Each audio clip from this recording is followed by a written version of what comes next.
Okay, I think we're ready to go. Sorry it took me so damn long. Of course, I have a video uploading on the other channel and takes forever to freaking upload. That's always the best. So as I'm getting that ready, luckily all I really got to do is just add the text. But let me actually do this real quick. How about the Cavs though? Going freaking off against the Grizzlies in the fourth quarter. Love that. They were derping around for 3 quarters. They're like, you know what? Enough of this crap. Let's take over this damn game. Freaking 27-8 run in the freaking fourth quarter. Love to see that. Got to keep it up though. All right, but of course, what is going on, everybody? Crazy Dog back with another Ohio State Buckeyes live stream. So I'm a little late. Had a little bit of trouble getting a video uploaded on the Buckeye channel, which is about to go live eventually. All I got to do is add some text to it, which I'm in the process of doing that right now. So tonight we got the UCLA Bruins in town. First time since 1999 that the Bruins are in Columbus. First time as Big Ten conference mates. And of course, if you follow me on the Buckeye channel, I talked about Nico, right? Oh yeah, we're gonna beat up Nico. Well, late last night, news broke that Nico is not playing because of a concussion that he sustained last week against Nebraska. So they're going to have a redshirt sophomore, was it like Luke Duncan or something, starting. Wow. And this will be his first ever start for the Bruins. Oh, joy.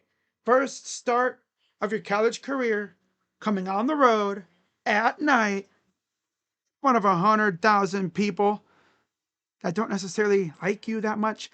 And oh yeah, you also have to deal with a Matt Patricia defense. So yeah, that'd be fun. UCLA comes in at 3-6 on the year, 3-3 in the Big Ten. Ohio State, of course, undefeated, 9-0 overall, 6-0 in the Big Ten. UCLA, after winning 3 in a row, not too bad. They lose back to back to Indiana and Nebraska. Ohio State, of course, coming off a big win over Purdue, 34-10. And by the way, if anyone's curious, Parnell Tate is out again. And Jeremiah Smith was labeled as questionable. He was warming up. I haven't really checked to see if he's still playing. I guess we could just assume he is, but it's hard to really say for sure. Okay, so let me just fix this thing up real quick. There we go. All right, but yeah, betting odds: Ohio State 32.5-point favorites over UCLA. The total over under 46.5. They turned off the money line. Yeah, this game could get ugly. I mean, Ohio State could score 46 themselves. That's how this team rolls, man. They could score 46 on their own. And I wouldn't be surprised.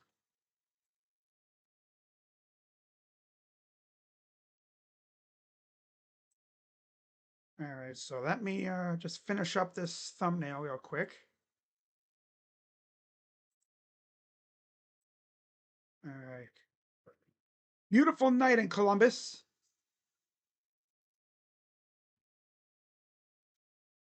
It's going to be weird next year because there's going to be some additions being made, a bigger Jumbotron, I guess.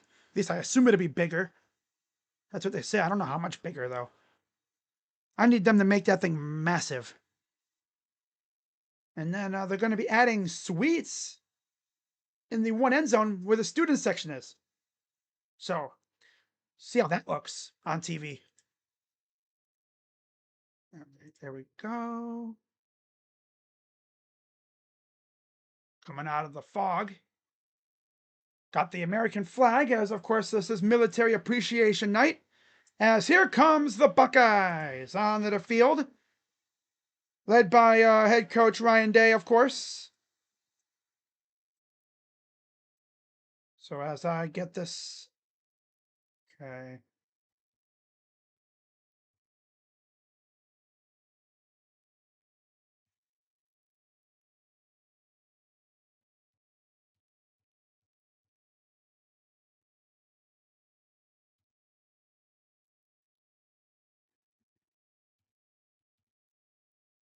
There's Jeremiah Smith.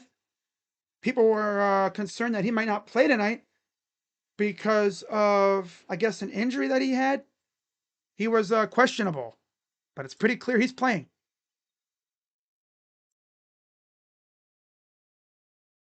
Luke Duncan.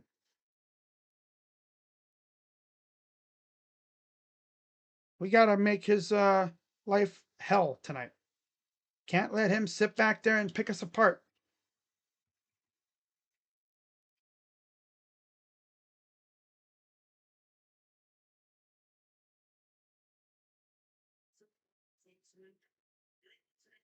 He's going to play. I mean, Ryan Day's like, he's going to play. But just don't be surprised if he maybe doesn't pop on the field for a while. You know, take a breather every once in a while. Want to, you know, have your star player aggravate an injury against freaking UCLA of all teams. All right, so yeah, beautiful night. Obviously, packed crowd. Love to see it.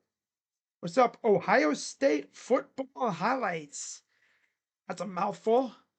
Hope all is well.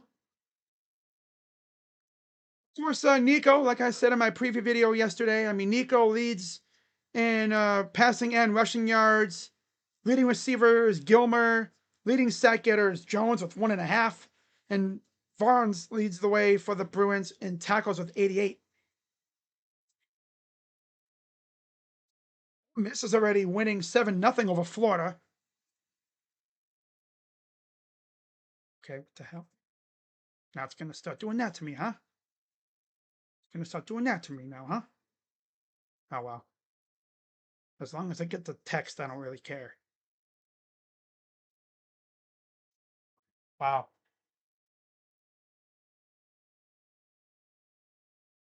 Or Eagle on the broadcast, of course.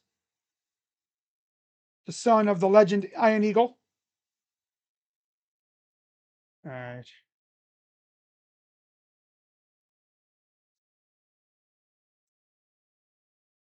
I was already thinking, man, Ohio State needs to own this game, man. Take over from the beginning. That crowd's going to be a factor, too. I already know it.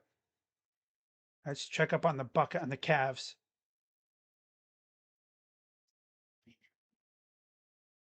They're up by 8. Okay, so they won by 8. Perfect.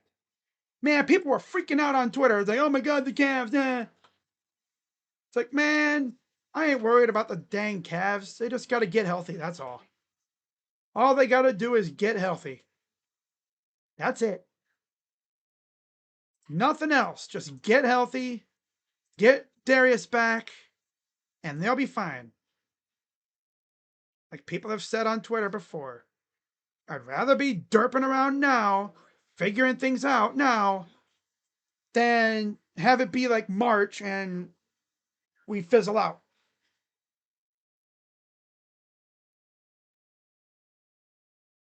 Oh. Okay.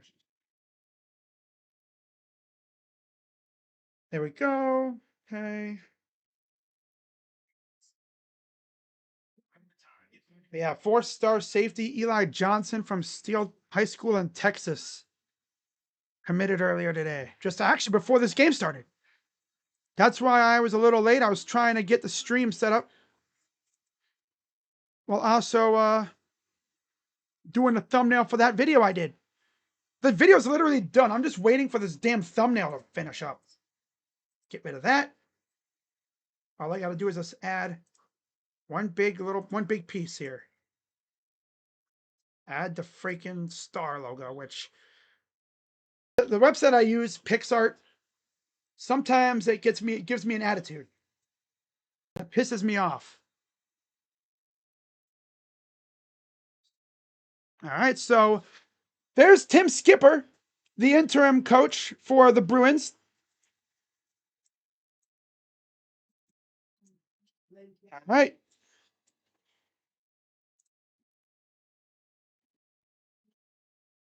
There we go. Watch this. I'm going to get this video up right as this game starts. There we go. All right, so we're going to see Duncan and the Bruins first on offense.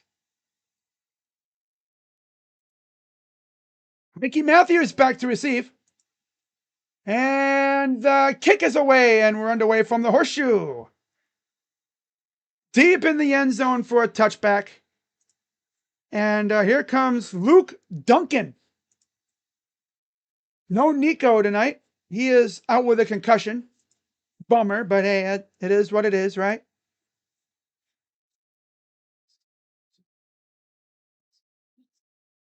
Okay. Video done. Hell yeah. Nothing like a good pregame boom to get the juices flowing from the Buckeyes.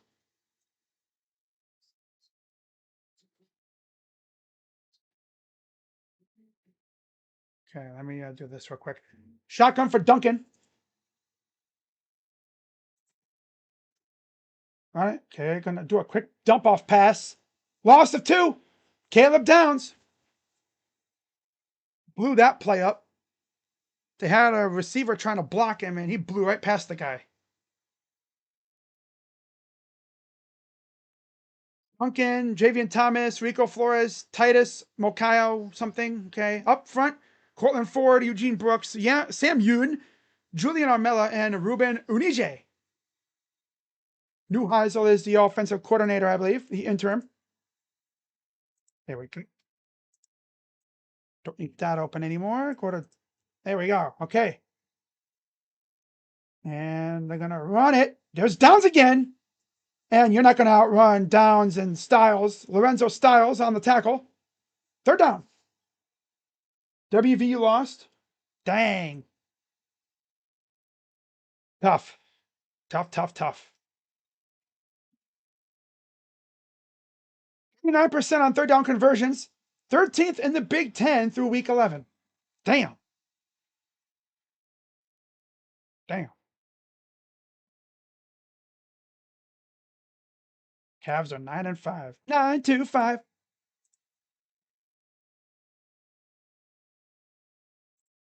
Third and 8. Shotgun for Duncan. Clock hit 0. Flag, come on. Flag. Delay of game.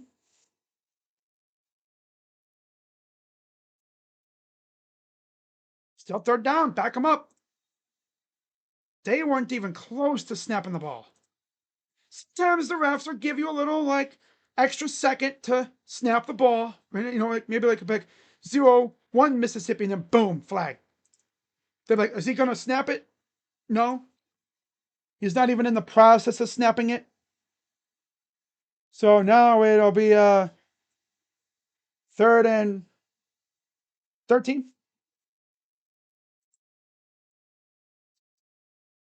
Ryan Day talking to the ref about something.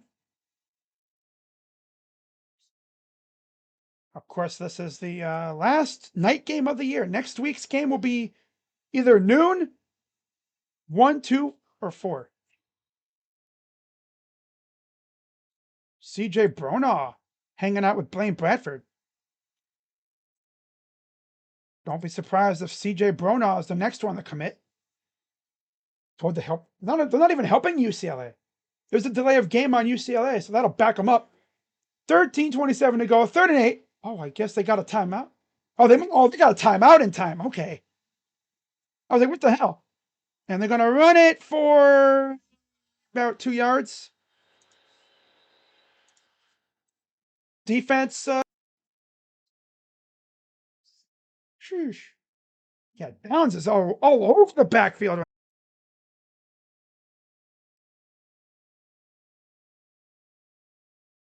Here's the punt.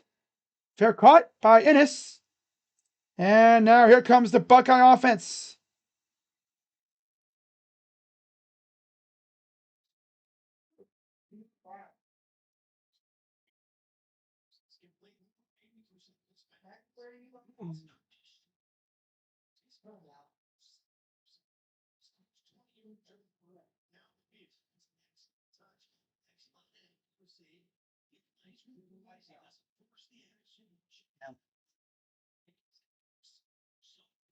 Here we go.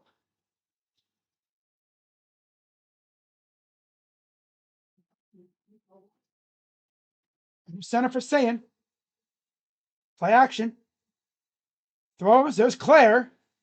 Gets about 6 or 5.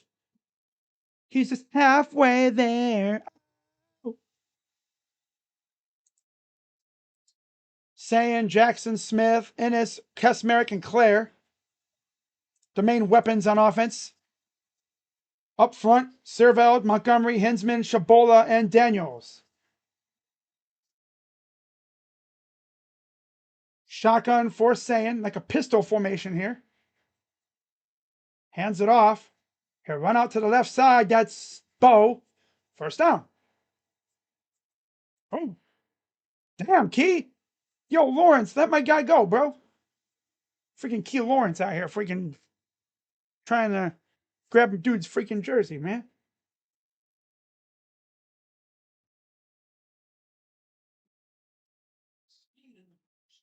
This isn't really a team you want to be trying to talk trash to, because they're liable to smack you in the mouth. 1st and 10. Shotgun. Back to pass.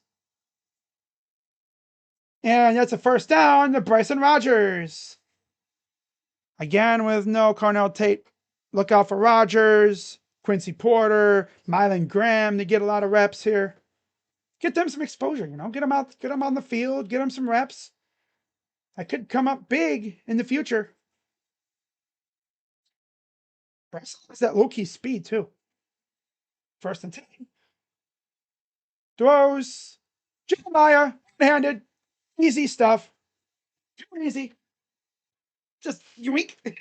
Here. Yeah. I mean, he's a different breed. One-handed, just does it in his sleep. But he does do it in his sleep. He'd be like, just like, just like he's insane, man. He's insane. 1st and 10. Inside the 25. Come on, throw me a fade to Jeremiah one time. Gonna hand it off. Jackson gets about 4.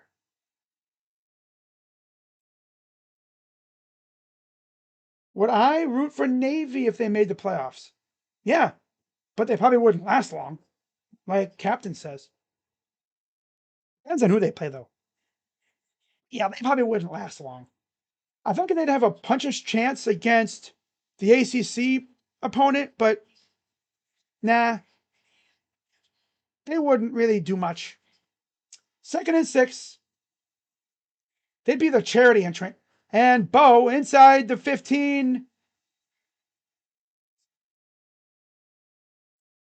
First down, Buckeyes. We're getting close to C.J. Donaldson territory. Jeremiah out wide. You see Claire in the slot. I think Ennis is on the near side. Yep, there's Ennis on the bottom. Hands it off again. Up the middle. Still pushing. Still going inside the 5 to about the 3. He's trying to go. Oh my God. Are they going to count that a touchdown? No, they're going to say he was down. They're going to say it was, they're going to blow it dead about the 3-yard line. There's a flag too. There's a flag too, of course. Ching. Oh,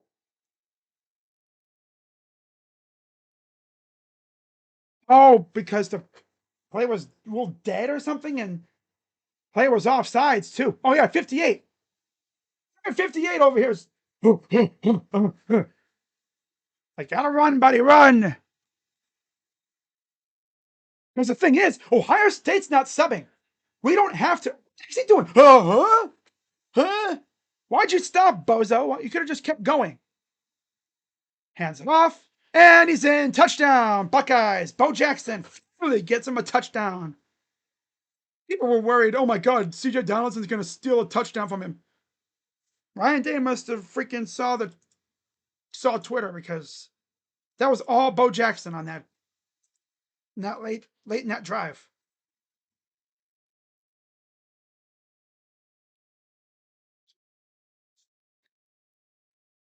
His third touchdown of the year. He's only a freshman. He wasn't expected to do really anything this year.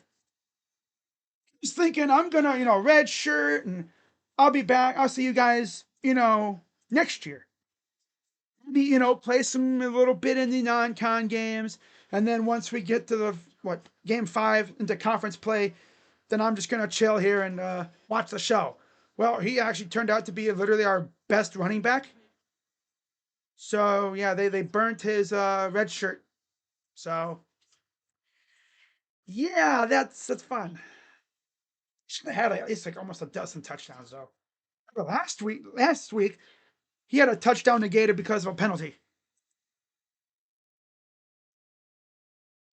Wow. All right, let me see if we got anything on Twitter or anything for like any more booms coming up later. You know what I'm waiting for? A CJ Bronoff freaking crystal ball to Ohio State. That's what I'm looking for. Maybe not CJ exactly right now, but somebody. Somebody. Somebody's gonna commit to Ohio State soon. Uh, oh, UCLA got a commitment too today, apparently. Marcus Keir from Orange Lutheran. Oh, at least you got that to look forward to, I guess. Yeah, nothing new on the class of 2026. What about 2027?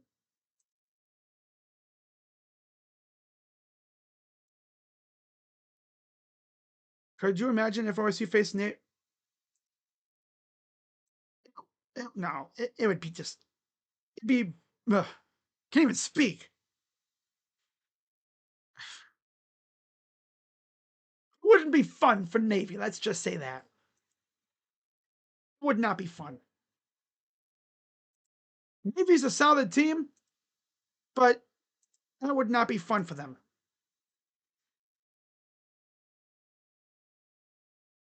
Of course, as things stand right now, Ohio State would have a first round bye, which I'm sure Buckeye fans wouldn't feel so good about that. I mean, for this team, though, I would take the week off or whatever, to rest up. But on the negative side, you're not going to be playing for a couple of weeks or whatever. It's like, to be fair, these guys, a lot of these guys are used to that because, before the playoff, before they established the playoff, of course, you just have one bowl game, and we would always have to wait a long time. So they would just have to, you know, do it like that way, not practice as much, I think, and take it a little easier. And then the week of the game, that's when you turn up.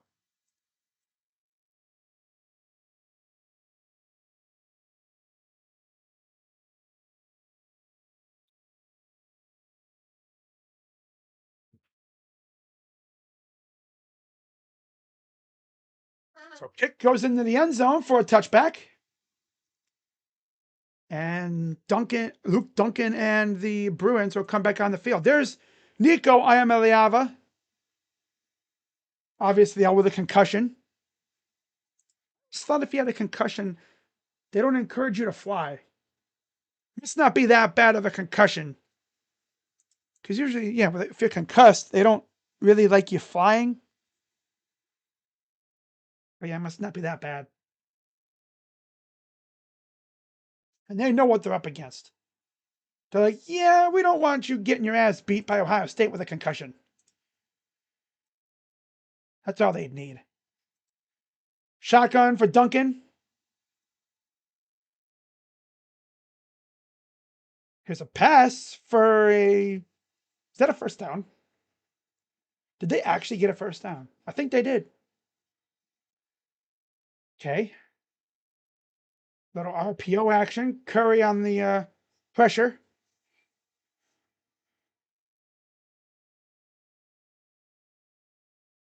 Yeah, that's true. Yep, that's true. So 2nd and 3, it wasn't even a first down. There was a gain of 7.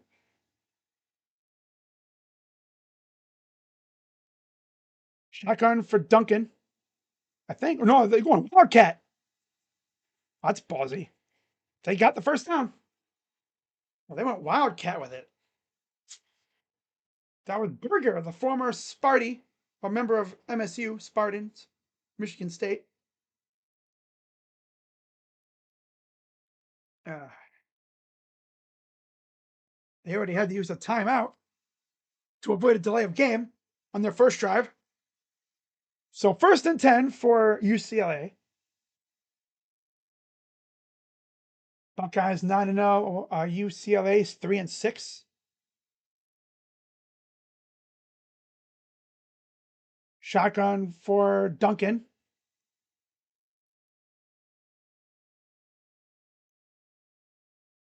They had probably one of the most emphatic drives on that first drive for UCLA I've seen from this defense. I don't know if they even got a yard. Leading rusher, Nico, then Javian Thomas, Berger, and then Woods. Nico has 96 rushes, 474 yards, 4 touchdowns. Yeah, I figured they weren't going to have him playing against us. Nico remembers what happened last time he played us. It didn't end well for him. 2nd and 4. Back to pass. Caught. He dropped it. Ooh. Gator hands. Damn, Matthews. He was hearing footsteps. I thought he would have caught that ball. Tough. Yeah, he was hearing footsteps. Let's see. Oh, yeah. Yeah, he off the tips of the fingers. 3rd down. How about, yeah, Navy beating South Florida. So 3rd week in a row, we're going to probably have a new group of 5 representative in the latest bracket. I don't know if it'll be Memphis again. Maybe it'll be North Texas or James Madison. All right. We got to get sorted up. 2, 1. Up. Come on. Delay of game. Yoo-hoo. There it is. No timeout to save you this time. Delay of game again. That's the second one. But this one will count.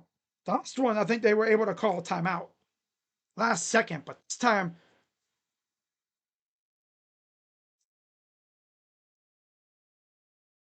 Yeah, there was. Newhouse was like, come on, let's go. Gotta go. So 3rd and 9. That's the second drive where they delay of game on a 3rd down. I don't know what this is all about, but okay. 3rd down. Back to pass. And it's caught short of the first down. That's Gilmer. And we got a flag. False start. Damn, false start. That'll back them up. Re-rack it. Do it again. Yeah, I mean, I said in my preview, it's like that they're facing 100,000 screaming lunatic Buckeye fans. They've been waiting all damn day to freaking get in this game. So what I like about NBC and CBS, they don't mute the crowd. Yeah, they're going to give up a first. Oh, no, they still won't give up the first down. Sonny, legend. I said legend. Yeah. Lorenzo Styles, the hero on that play, fourth down. Almost got the first down, and Lorenzo makes the play. Forces the running back out of bounds. Short of the first down. So unit out. Brandon Ennis back to fair catch because we all know that's probably what he's going to do. He very rarely really gets a chance to return one.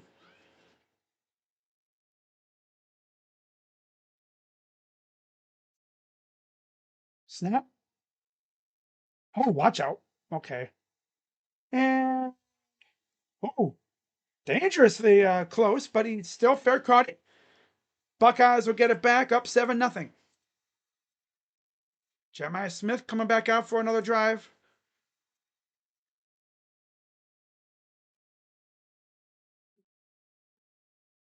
Wow.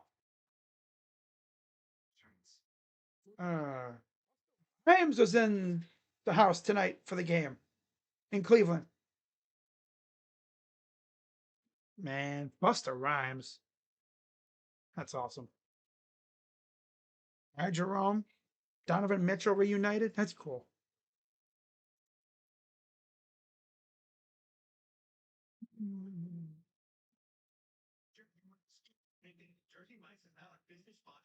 All right.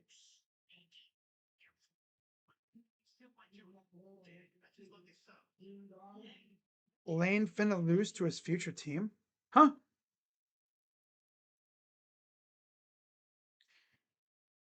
All four of Ohio State's official visitors made it to the shoe for the game today.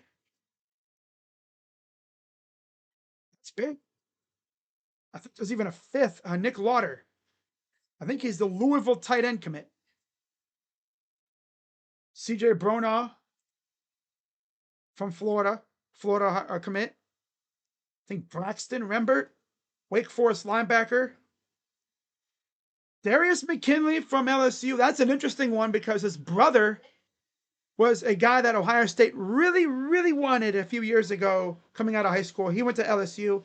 They view that if they can get Darius, maybe they can get a 2-for-1 with his brother Dominic. Maybe we get the same thing with Blaine Bradford and his brother, who's a linebacker, I believe, or a corner, Jacob Bradford. And then, of course, Dre Quinn, who is uncommitted, edge rusher from Buford, Georgia, former Clemson commit.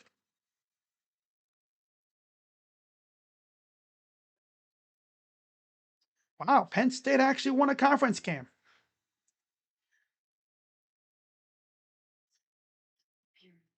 Georgia Tech barely beat Boston College by 2. Yeah, it's like, I'm happy we won, but my God, bro. Alabama is officially eliminated. What? No, they're not. Oh. Alabama's still going to make it. They only have one conference loss. They just cannot lose the Iron Bowl or any other games. That's really the only game they really have left is the Iron Bowl. And they ain't losing to no weak ass Auburn. They ain't losing to weak ass Auburn. Let's be real.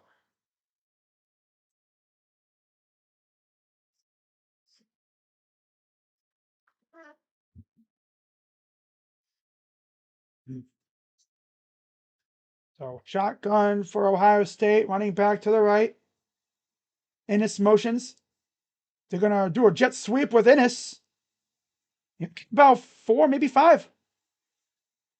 Getting creative. If that dude Ennis would have stopped and threw the ball, I'd have been like, huh? Like, where'd that come from? Not gonna lie, when Legend Bay, who we just got in a commitment of, was it last week? When he comes to town, when he's playing, gotta keep an eye on him with that stuff because he could throw the ball. And Ennis will get about a yard. Legend Bay is a quarterback in his high school, North Crowley. Was it Crowley? Forney. It was Forney in Texas.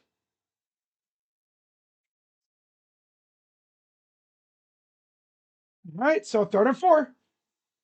To pass. It's first down. Brandon Ennis getting active in this one so far.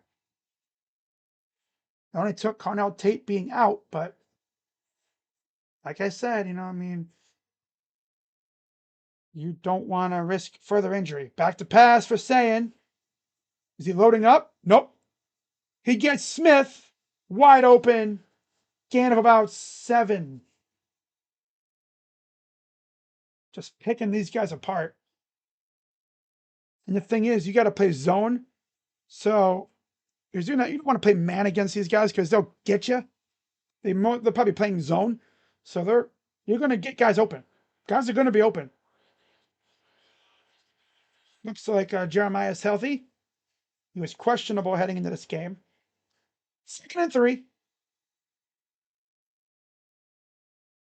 Shotgun for Sayin. Hands it off. This is Isaiah West, the freshman, first down. Who would have thought 2 freshman running backs would be your 2 best running backs? But that just goes to show you how our running back room has been. Heading into the season. Oh, look at the rain coming down now. Look at the downpour coming down. Bam! Back to pass. Looking. Throws. Caught. First down. That is Quincy Porter. Freshman from New Jersey. Bergen Catholic. Remember, there was a game, what was it, against Massillon, Washington last year? He freaking hooked them. They could not stop him.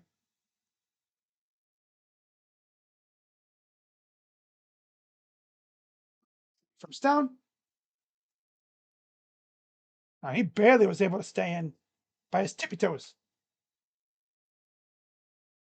Back to pass. Sayin steps up, dumps it off. West, first down. 2:42 to go here in the first quarter. Buckeyes moving it with little resistance right now.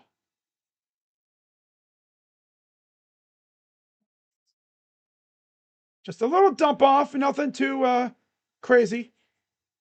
Gets the first down. Nothing else.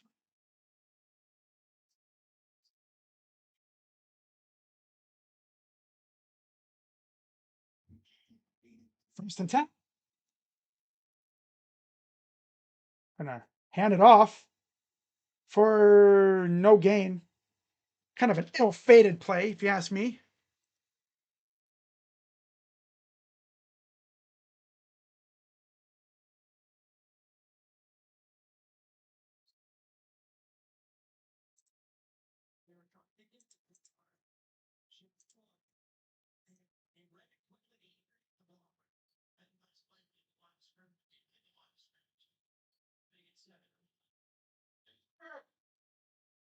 John Vaughns. Okay, that's a John. Back to pass, Sayin. Oh, look at this pass to Smith. Where you going, buddy? Why are we going backwards? You should be going forward.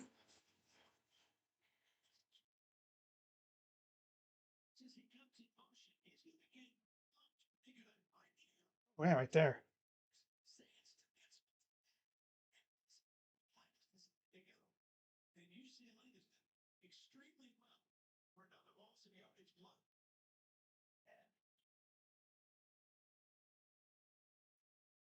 Uh, 3rd and however many yards if they could show it. Back to pass.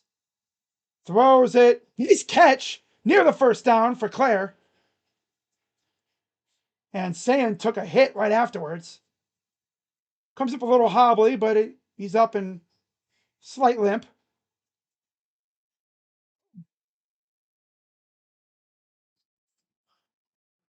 Everybody going freaking get hurt now late in the season, of course. Ohio State's done a fantastic job staying healthy, so of course they're going to get hurt now. So looks like the field goal unit's going to be out there. Yep, 41-yard attempt for Jaden Fielding.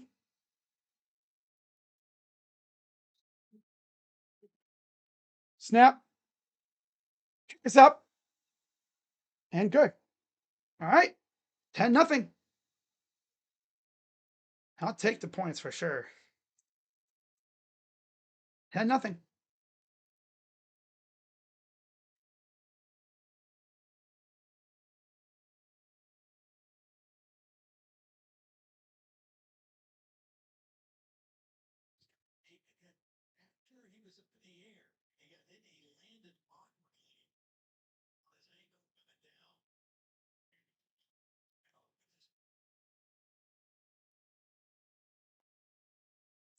All right.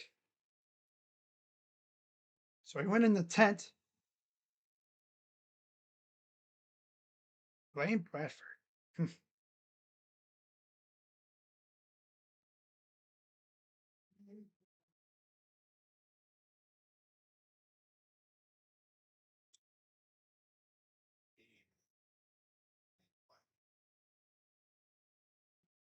Was rough on the passer? Depends. In some cases, that could have been. Not that one, though, I don't think. If he would have hit him more in the head, he probably would have been. That's mainly what they focus on.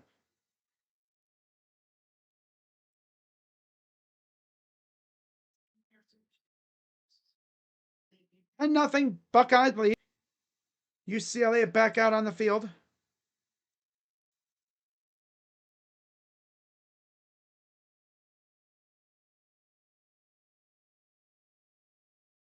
I would love a turnover right here.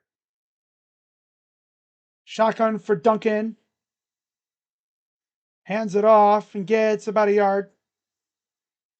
They'll give him a yard. And that'll do it for the first quarter. Buckeyes up 10-0 after one.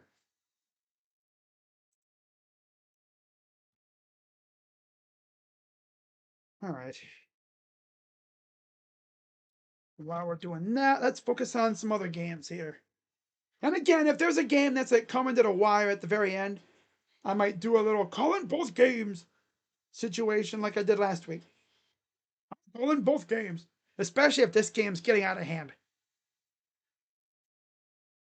Just like last week. Because I know Georgia and Texas are facing off. And then you have a few others that are pretty good too. A few other good games.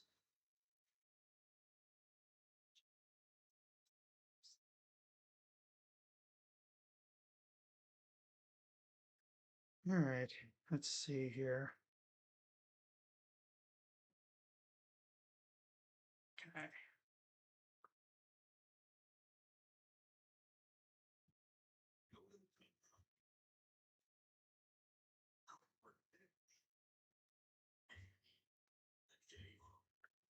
Ole Miss up 17-14 over Florida. Already 9:39 to go in the half. Utah up 21-7. Georgia up 7-3. Mizzou up 7-0. Florida State and Virginia Tech are score. No, I'm sorry. No, Virginia Tech's winning 6-0. Damn. Yesterday was your birthday. Well, happy belated birthday, Eric.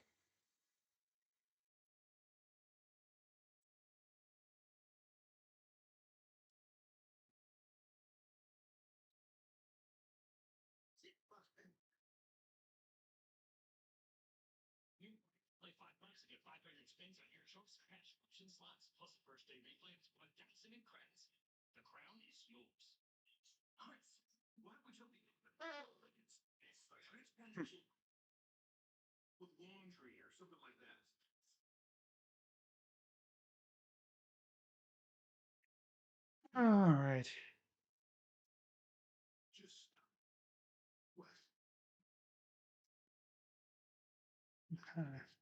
There's that. How are they doing in the Florida game? Let's see what's popping over there.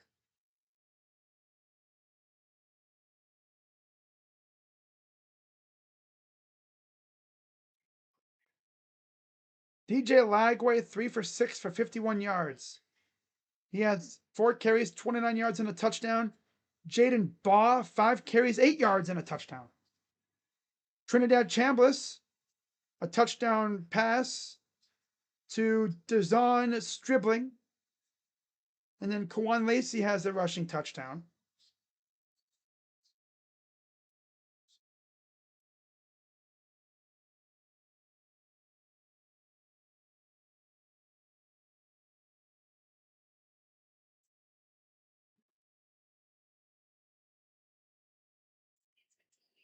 His left ankle, right there, maybe stop. Yeah, he turned it a little bit.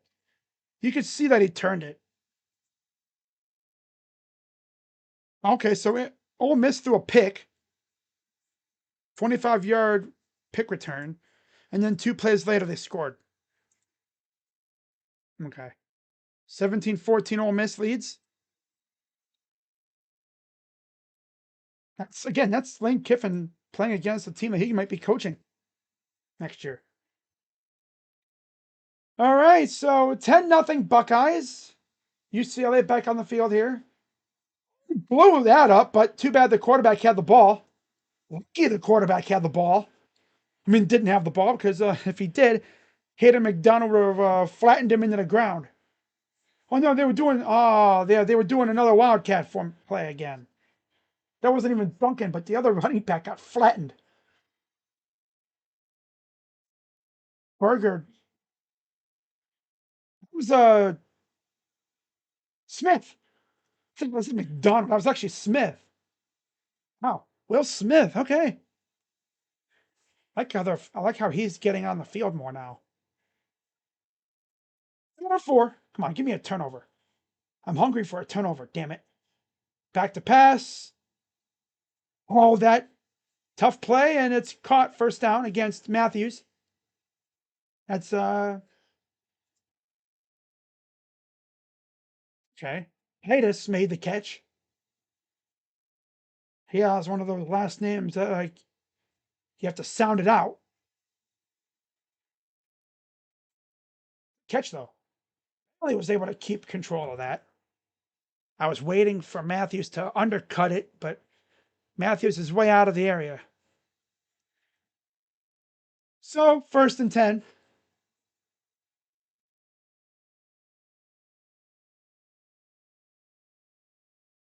Gets about 2.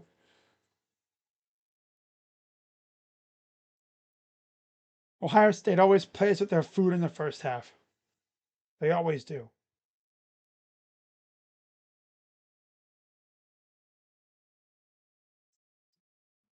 But it seems as though like UCLA is going to be that team that once the season's over, players are going to be jumping headfirst into the transfer portal. It'll be interesting to see who leaves and who they get to bring in, depending on who their coach is. Huh? It's a false start and a half. Man, that's on Burger. It's on, I'm sorry, Mokayo. That's on Mokio. Mokayo.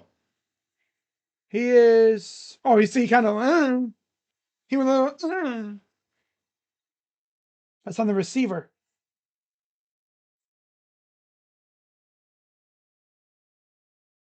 So it'll be 2nd and 13. That's their 3rd penalty, all on the delay of game and false start penalty, pre-snap stuff.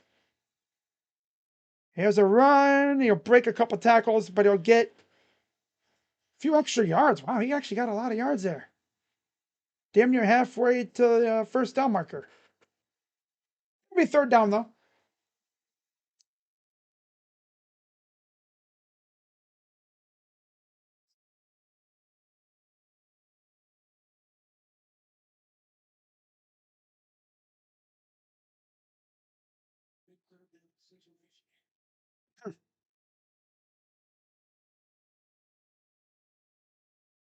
Duncan in the gun. Shotgun. Buckeyes kind of crowding the line. Back to pass. Pressured. Dropped it. They turned up the heat on that one.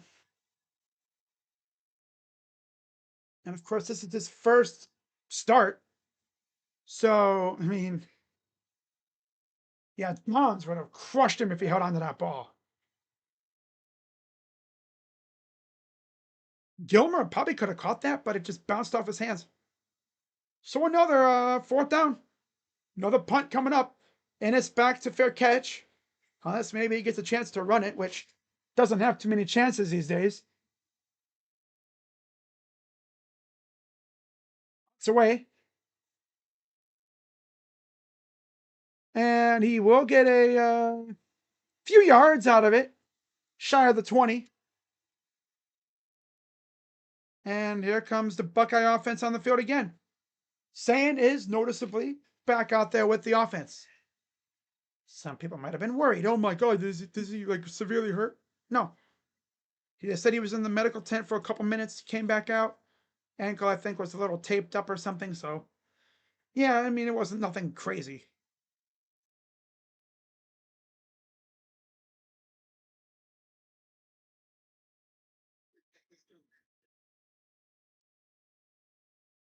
Hmm.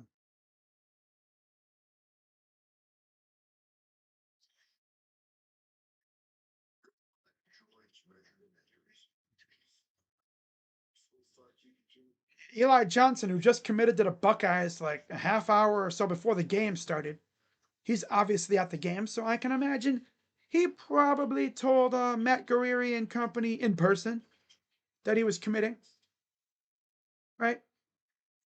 Well, maybe he announced it, but the coaches don't know. So I'm sure even if they don't know, they'll know after the game when they check their phones.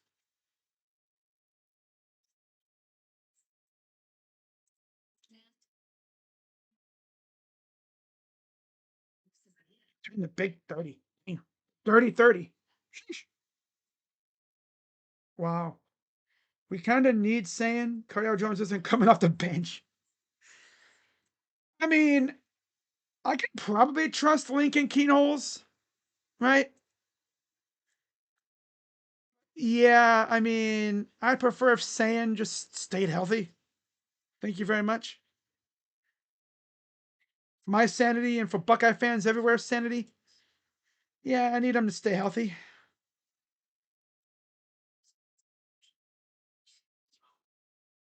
Oh, Kenny Atkinson won another challenge.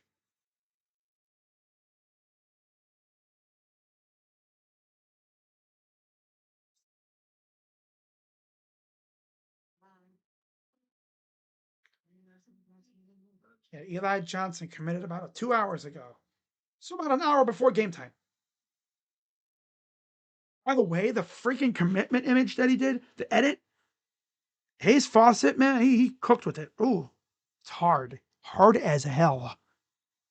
I mean, he's got it to where the stadium, you got the pyro going off, the clouds and everything. Perfect. It's perfect.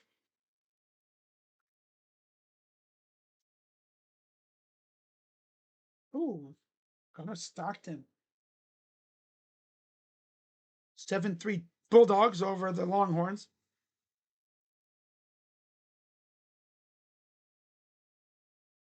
Alabama losing tonight, huh?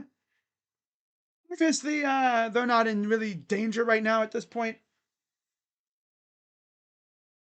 because they got to face Auburn, and they should smoke Auburn. They stink. Shotgun for saying. Hands it off, and Jackson will get about 7.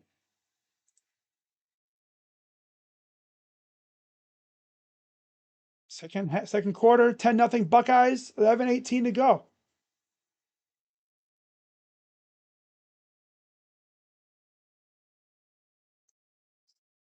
Run game, 9th in yards per game, 7th in yards per rush, 16th in 20-plus yard rushes with 5.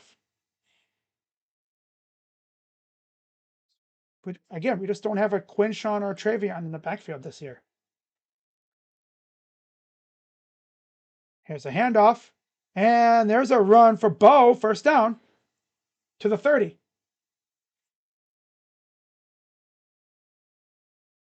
You could see UCLA players talking a lot of smack, running their mouths, and Ohio State players just stare at them like, yeah, whatever, dude. Whatever. Pass. It's the speedster Graham near a first down. Quick pass to Graham. There's Brutus rocking the fatigues. The camo. Obviously, military appreciation. Can't believe it's already the middle of November. Only 2 weeks left in the regular season. Isn't that crazy? 2 weeks left in the regular season. Like 5 days after the game against the team up north, you have National Signing Day. Here's a handoff. Big run. Bo Jackson in space to the 40, inside the 30. That's like the sixth 20-plus yard run of the year, I believe. They don't have too many of those. Gabe Van Sickle in that right guard, eh? Ooh. I remember doing a freaking video on the Buckeye channel about him flipping from Northwestern. Turns out he's actually not bad either. It actually helps when your right guard isn't just blocking nobody. He actually knows what he's doing. Inside the 30 again, saying, play action. Lofts it up just in front of Graham, trying to get in, but he might have had to rush to throw because instant pressure off the edge. If he had time, he would have hit Graham, and that would have been probably been close to a touchdown. But I could have also, if they weren't, oh, yeah, Heather,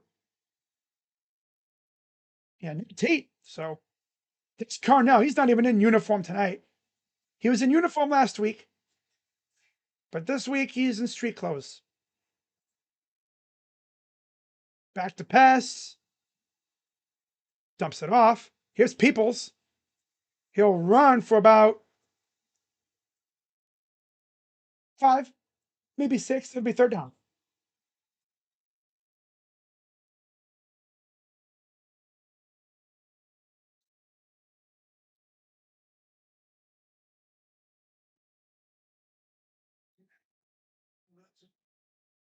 These people in the band take their job way too seriously. It's so funny. They get way too into it. 3rd and 5. Staying in the gun. Peoples to his right. Back to pass. Throws off the hand of Smith. Maybe just a tad too high.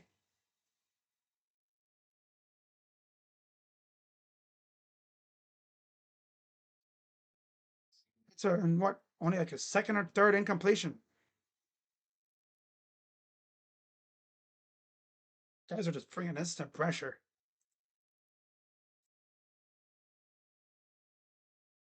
And they're going for it here. This is big. Okay. 7 of 10 on 4th downs. Ennis motions. The crowd in the line, they're coming with the pressure. Throws, caught, 1st down, Ennis. Too easy. Too freaking easy.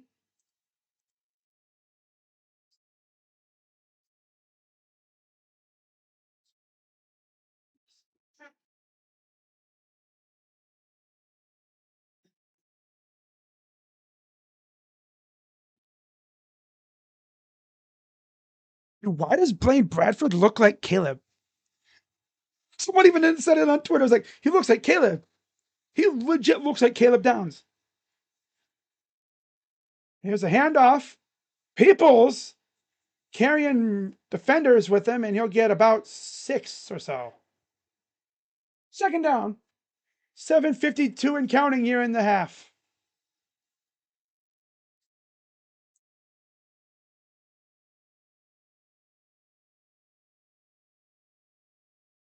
Oh, look at the blocking. Just nice. Nice blocking. And illegal formation. He doesn't. He's serious, bro. Come on. More than 4 players on the backfield.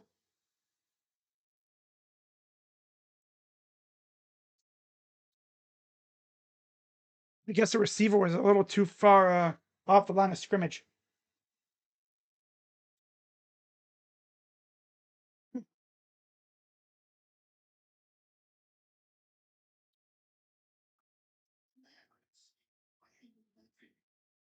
Didn't see nothing, but you know these refs. First and 15, back to pass. He's gonna run. Hit as he caught it. That's Peoples. He'll still get a few yards off of it. Second down.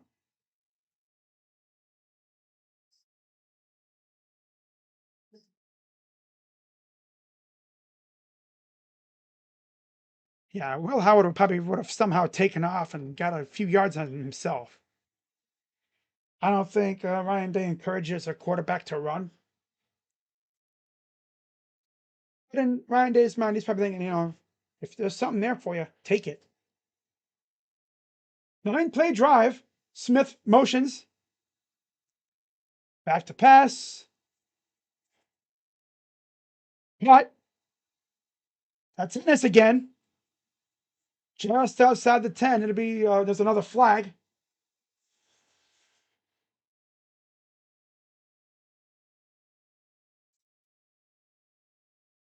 And a holding, so back him up again.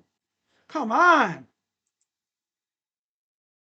It's on Sirveld, the left tackle. Yeah, there is no reason why your freaking hands need to be that high up, bro. You're like twice his size. And he sits on him. You're like twice his size, bro. Why are you freaking holding him like that? Freaking just toss him like garbage. Just get out of here. So 2nd and 23.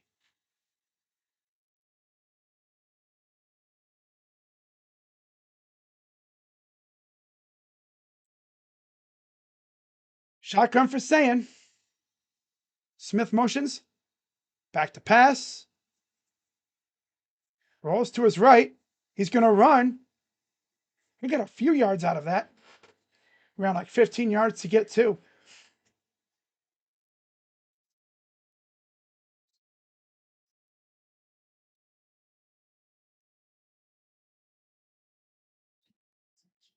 Trying to get the Jeremiah on a screen pass. And gets a few yards out of it at least.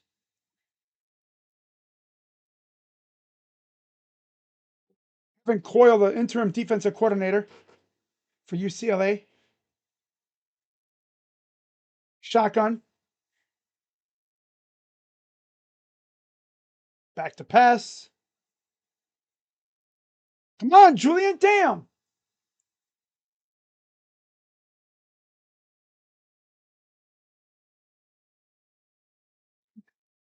Julian somehow caught that ball in double coverage. Wow. Keyhole throw.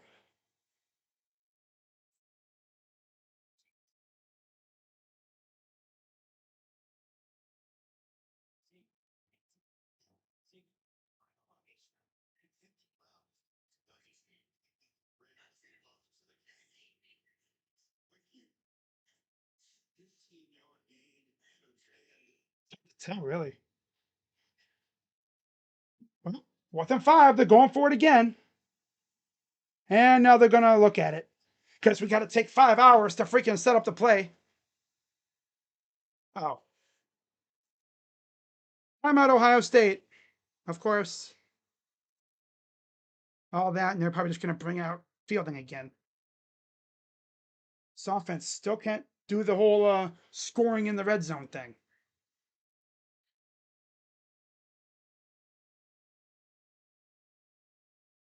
This team might purposefully sandbags themselves. Purposely, yeah. Like on purpose.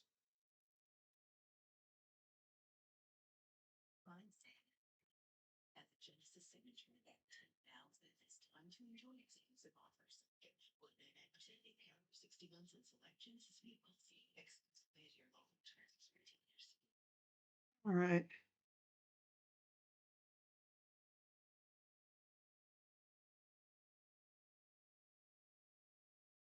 By the way, there is the offer for Nick Lauder, the tight end, currently committed to Louisville.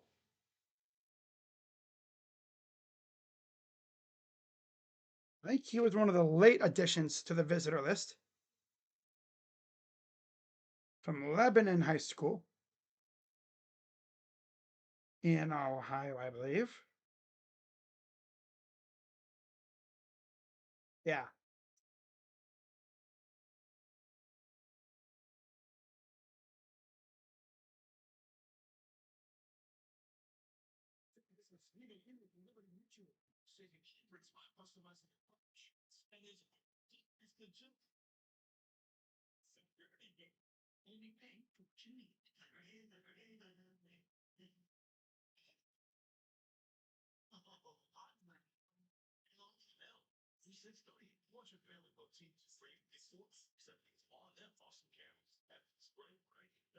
Ah,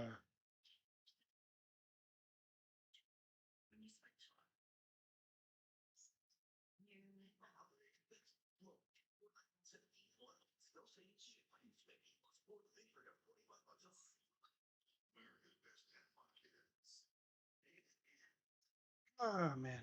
Ohio State kind of taking it easy.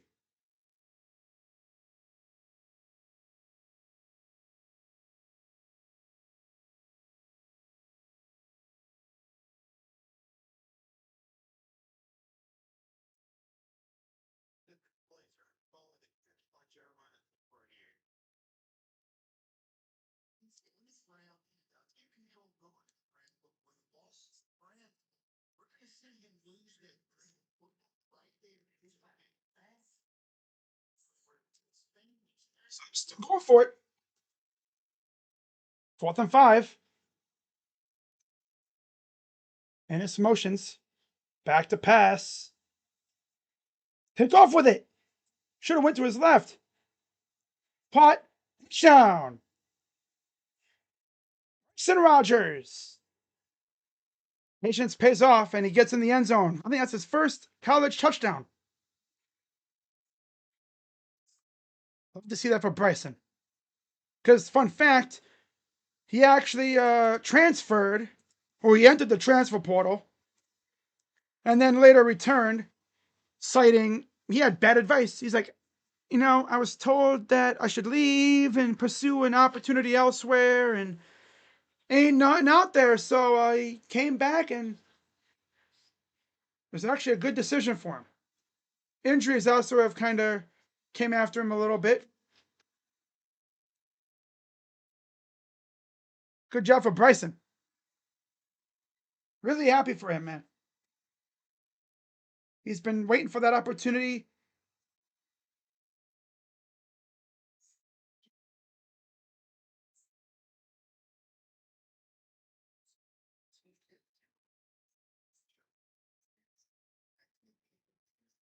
Here's the extra point from Fielding.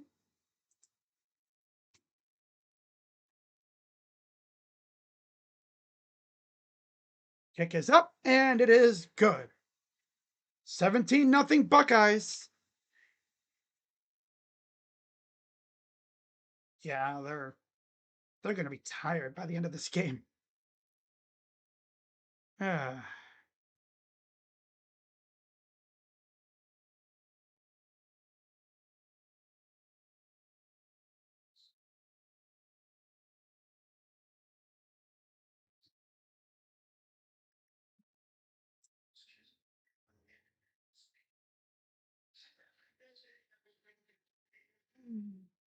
Man.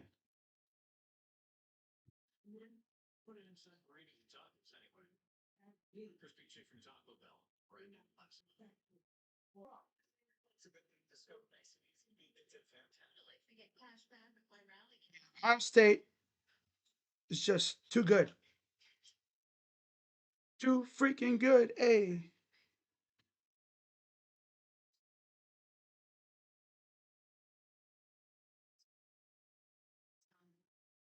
Why is my thing not showing up? There we go. Our YouTube studio, I don't like you very much.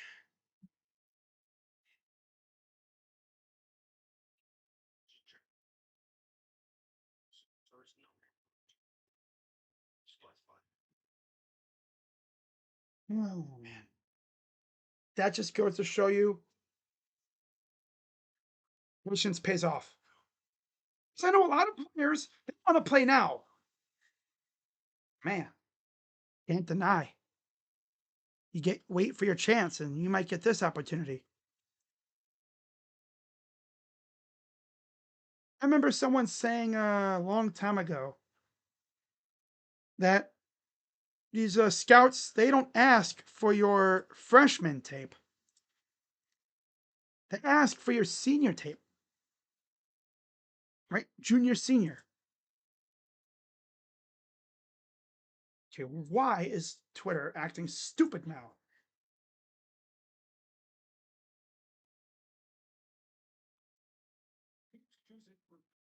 I think it's because it's at night. Because if you guys notice, during the day, our streams are flawless. But of course, at night, the signal weakens and we end up with this stuff. Kind of choppy and slow, laggy, you name it. Yeah.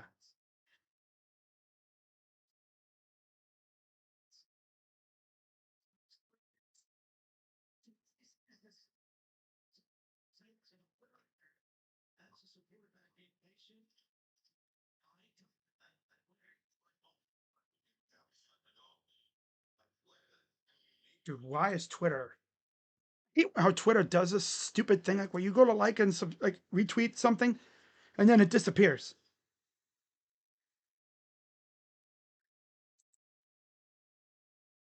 By the way, Jerry Lucas was the bell ringer today, or tonight, for the game.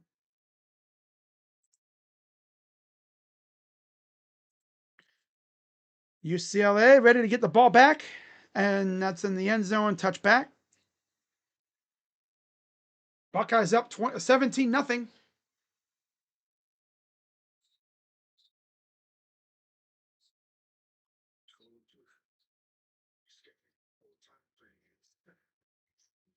All right. Ole Miss doing its usual late year implosion?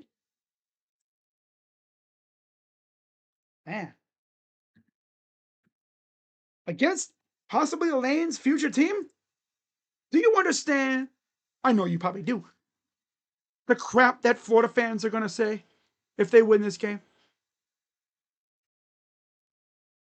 Oh, Lane Kiffin's sold because he wants to come here early.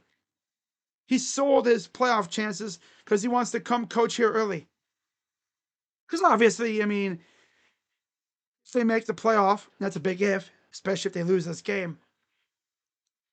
If they make the playoff, do you really think Lane's going to dip on them before the playoff? No. They wouldn't even be able to hire him until after. And by that time, most of, if not all of the other jobs could be filled. I've seen it where like coaches get fired and then they'll hire a new coach, but then like an interim coach will coach the bowl game. Never forget Lincoln Riley dipping on Oklahoma before their bowl game. And then they had Bob Stoops coach the bowl game a few years ago.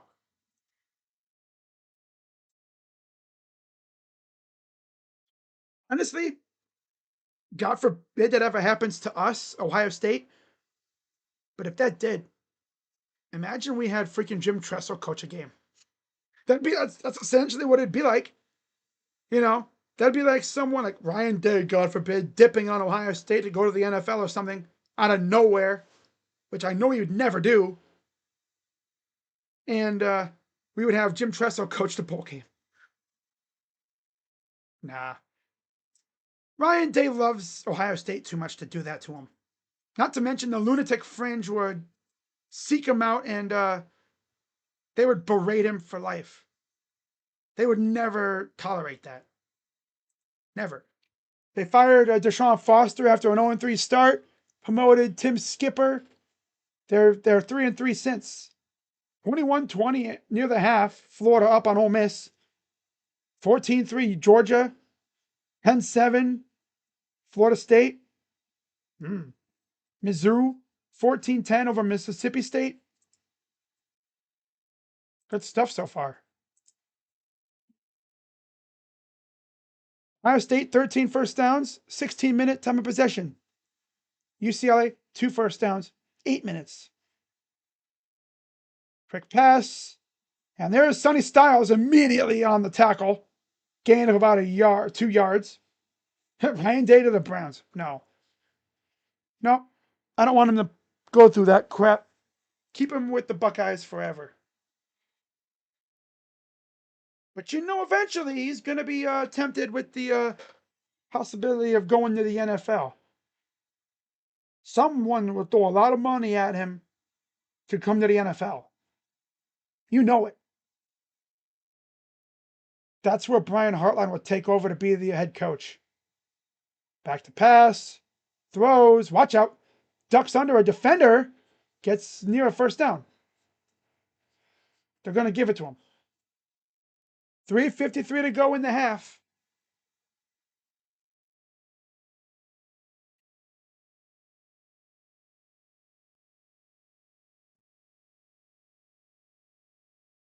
What the heck? Oh, Onk Health. Yeah.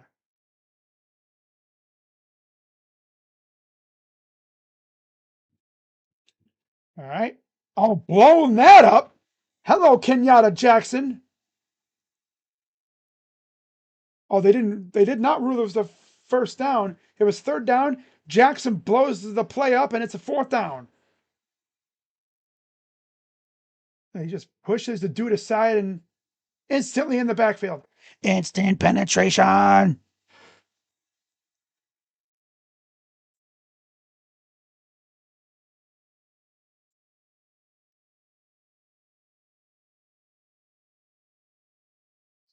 Buckeyes call timeout. That's the second. They have one remaining. Big time Saturday night. Big time Saturday night. Of course, next week for the Buckeyes is senior day. Not senior night, because the game's in the daytime. The latest it can be, I believe, is 4 p.m. Yeah, the latest the game will be next week against Rutgers is at about 4 p.m., I believe. The latest.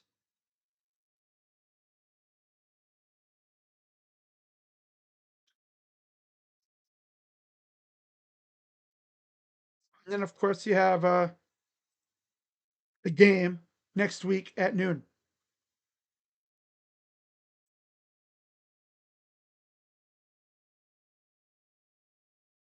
Now, as far as me streaming Survivor Series War Games, probably not. No, most likely I won't be. Honestly, I don't know I don't know if I'm going to be streaming any more wrestling events. I might do it, I guess.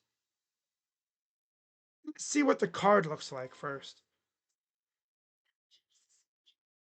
Because do you expect me to pass up watching college football for that? It'd have to be a pretty big banger type of event for me to pass up watching college football for that. Let's be serious.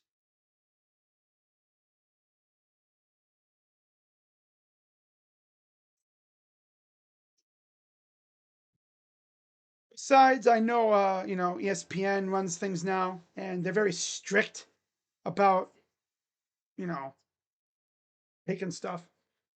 I don't want to be getting copyrighted by ESPN.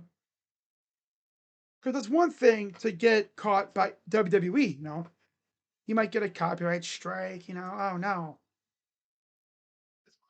But then ESPN comes after you. The last thing you want is that damn mouse knocking on your door saying, oh, oh, sir, get video down.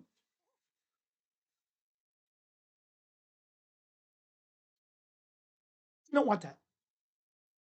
Mouse is a gangster. Do not mess with the mouse. The mouse has powers beyond your control.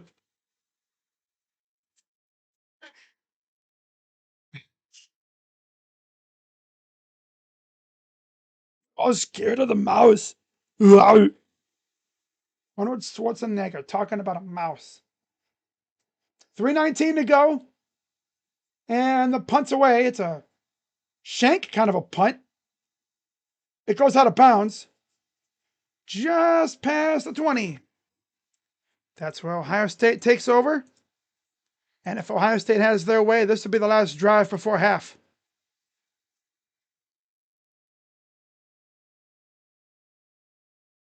Patricia hyping up his boys. I love that.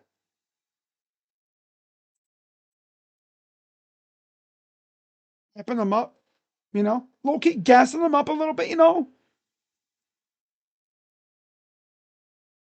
you just see these players, they're like locked in. They're like, yes, coach. Yes, coach. I hear you, coach. I got you, coach. They're like, yeah, I'm going to eat him alive.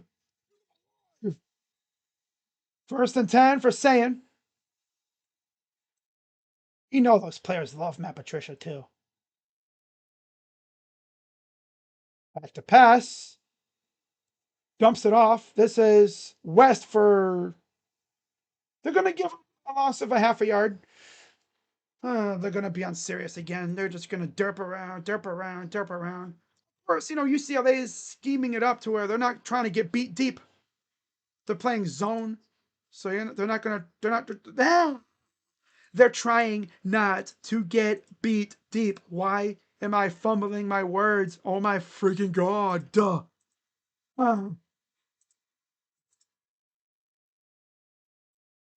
2:34 and counting. Second and 10.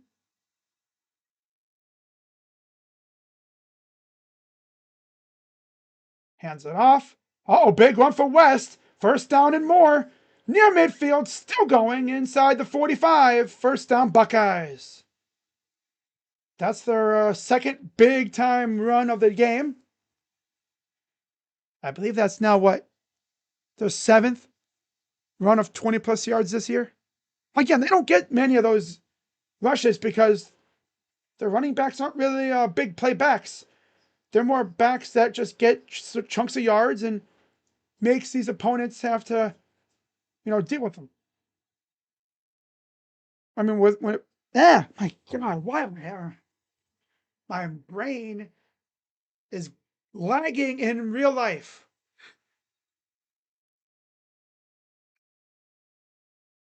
The thing about Trey and Quinshawn was that on any regular run play, you see a tiny little bit of space, a crack, taken off for a touchdown.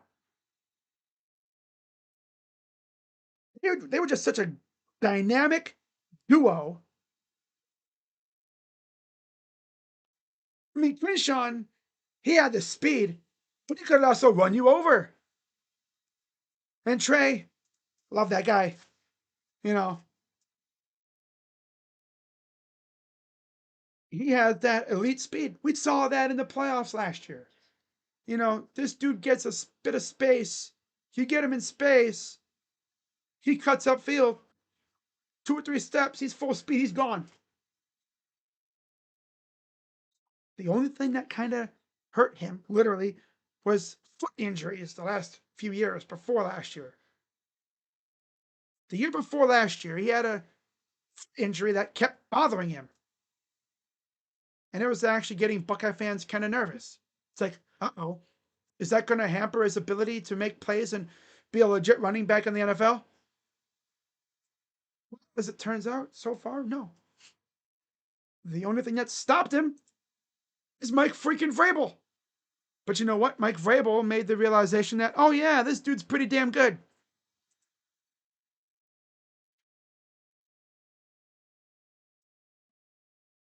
See if Ohio State can punch it in one more time before halftime. Especially because Ohio State gets the ball to start the second half.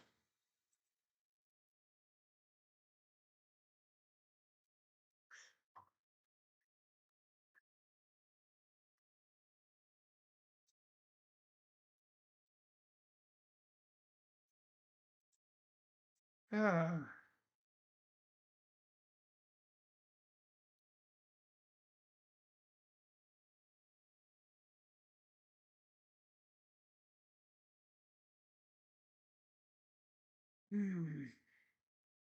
JT Tuimoloau was in the house tonight. That's what you love to see.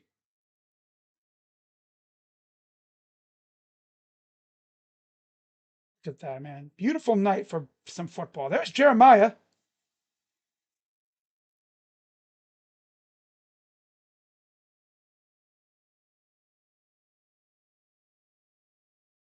Hmm. Wonder if wonder if his ankle acted up or something. He's got the Carnell Tate thing going. Back to pass. Saying, looking, throws. That's Ennis. Shakes off a defender. Gets about 2 yards out of bounds. Got hit pretty hard.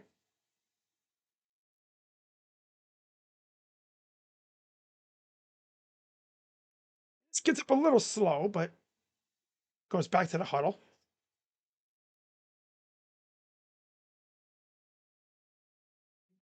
Yeah, a little head-to-head action there. Ooh.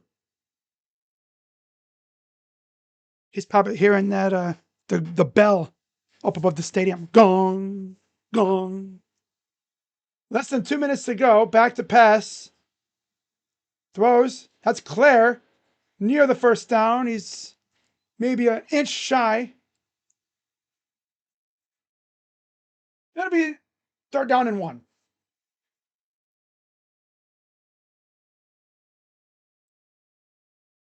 Just shy of the 30 or so. Throws it up. Nope. Trying to go to Porter, and there's a flag. That's going to be PI. Quincy Porter, the intended target.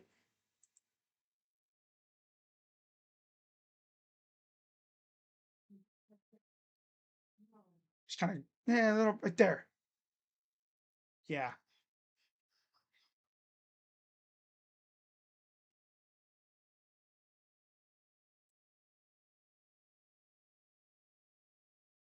There's a little bit of contact beforehand. Yeah.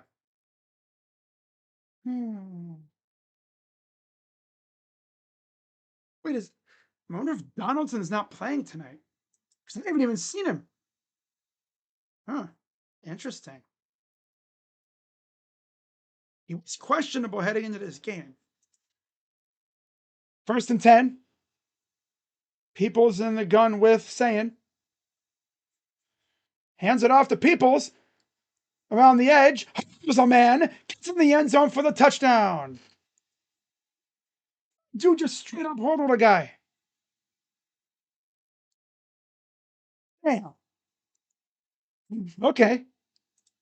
Just straight up jumped over a dude with no effort really given.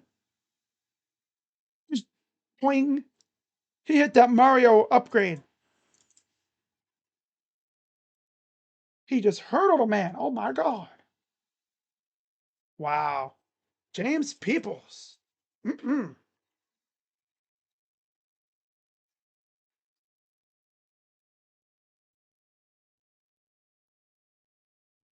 Kick is up, and it is good.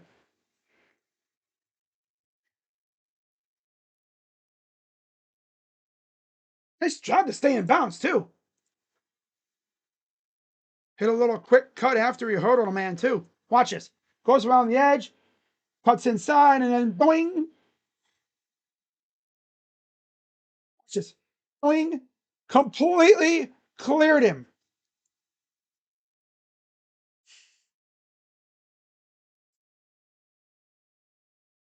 He completely freaking cleared that guy. Oh my God, brother.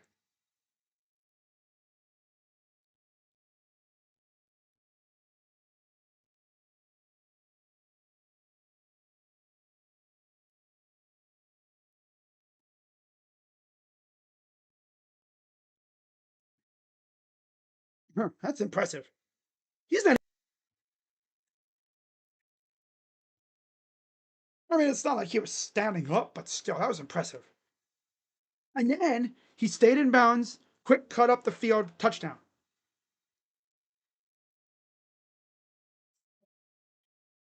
And it'll be fair caught in the end zone.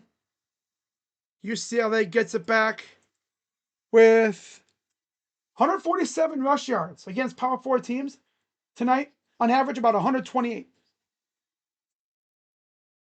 Yeah, this running game is nice. 24-0 Buckeyes lead.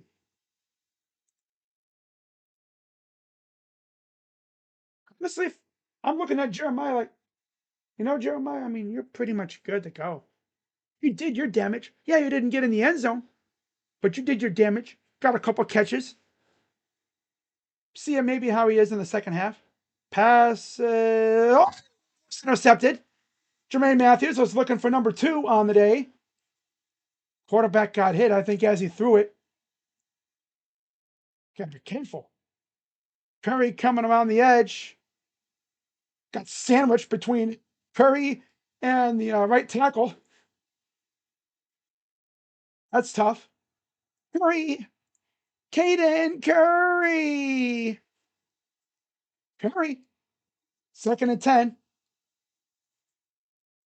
And we have whistles, flags. I'm going to guess this is a false start.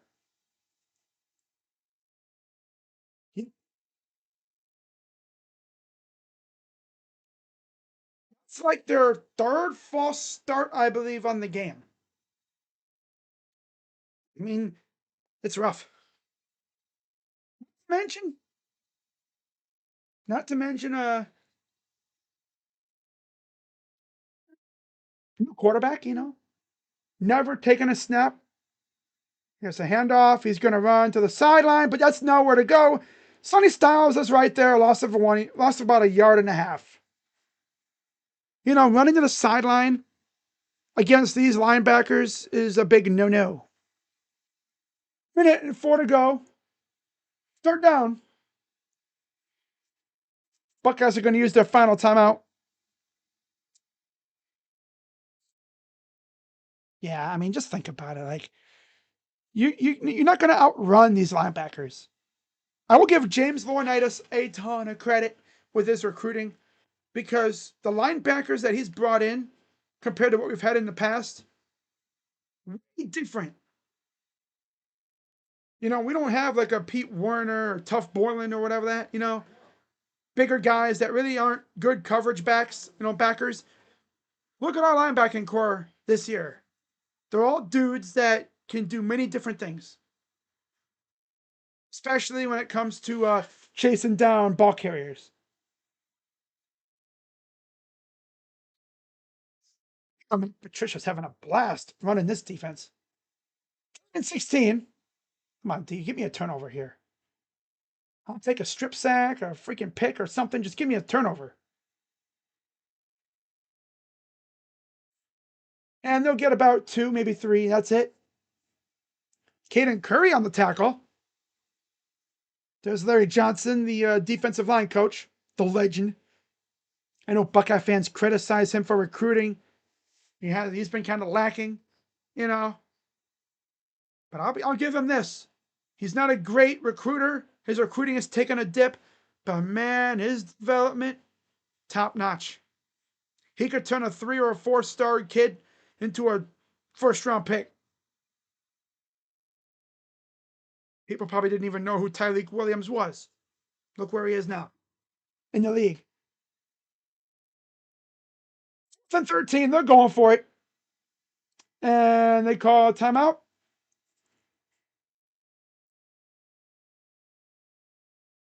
They have 1 more remaining. Massillon, Washington against Columbus DeSales. That's where Ryan Day's son goes to school. Columbus St. Francis DeSales. And Massillon smoked them.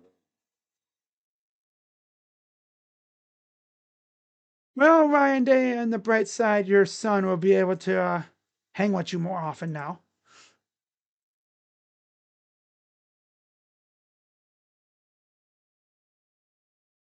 What's going to be weird is when his son goes to college. Is he going to pull a Shador? No. I mean, Dion? No. I think Ryan Day would prefer his son go maybe elsewhere. Honestly, if you ask Ryan Day about his son, he'd be like, he does whatever he wants.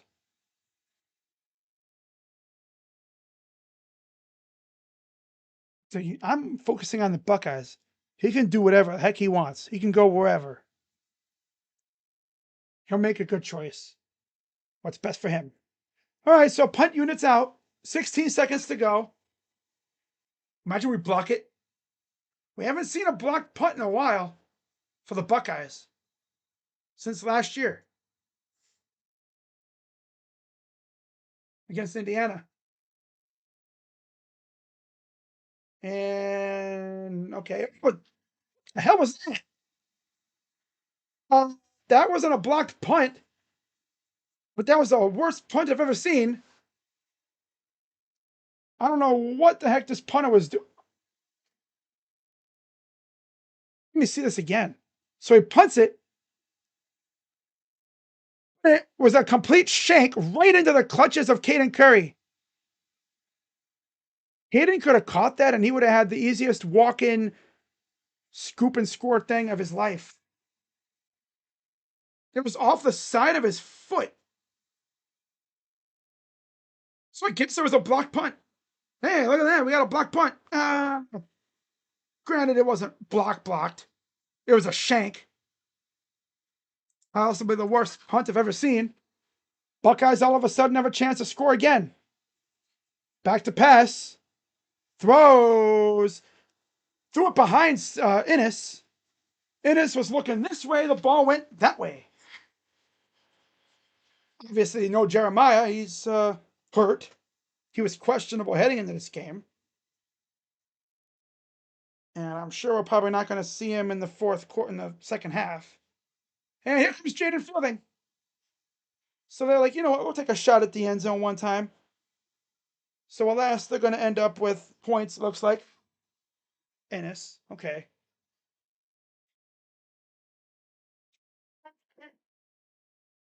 Snap. Pick us up. Good. 27-0 Buckeyes lead.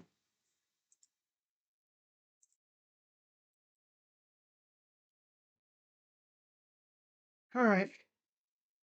That was one of the worst punts I've ever seen. I didn't see the only one that's worse than the one like this year was the one against Illinois, where the punter literally had the ball and his knee was on the turf. So he practically took a knee. He took a knee with it. I think it was against Illinois or somebody. Was it Minnesota? In Illinois. But still, that was the worst punt I've ever seen. And with 1 second to go, man, that was the worst punt I've ever seen.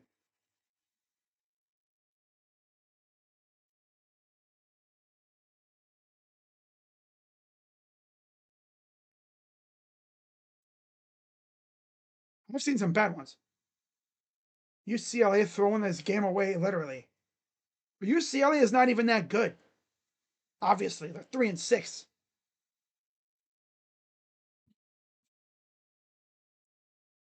So Fielding back to punt it away. It's a shame. It's like a little pooch punt or kick. Squib takes the knee. And that'll do it for the half. You see Jeremiah, he's limping pretty good there.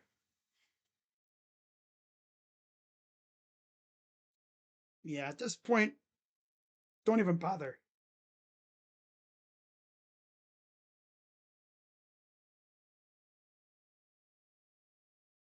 Seems like Julian's ankle injury hasn't affected him at all.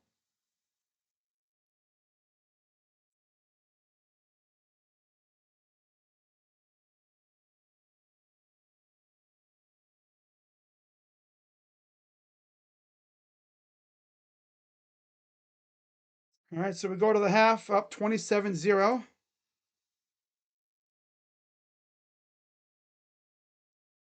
There we go.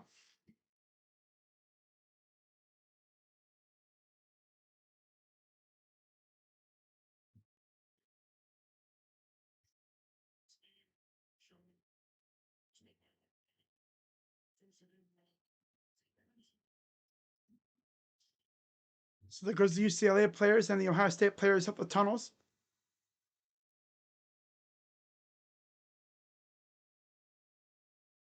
$27-0. Let's watch Texas, Georgia real quick. And now I'll pull up the stats and we'll go over it. And Relax there for a little while.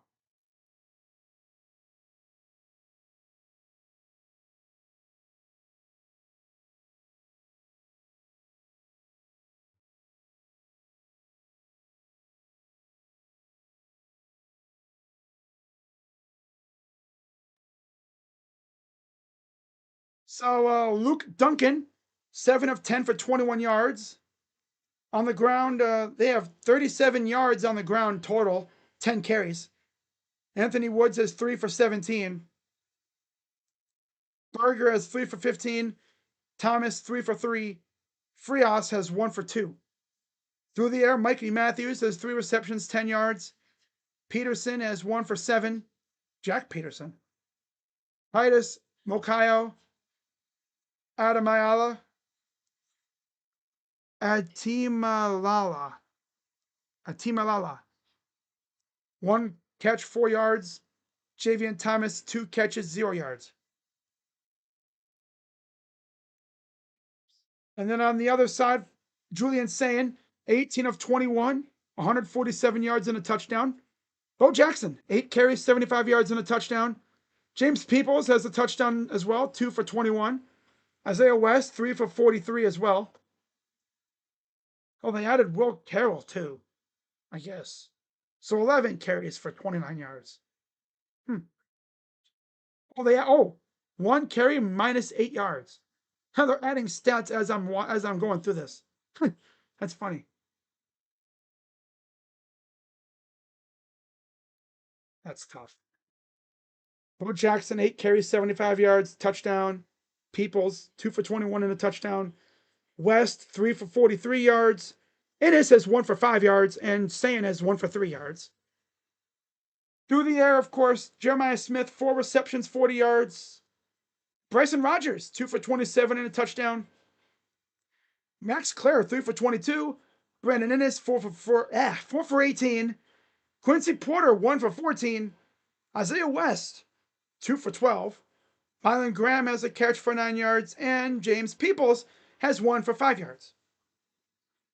And that's it. Fun. Florida leads 24-20 over Ole Miss at halftime.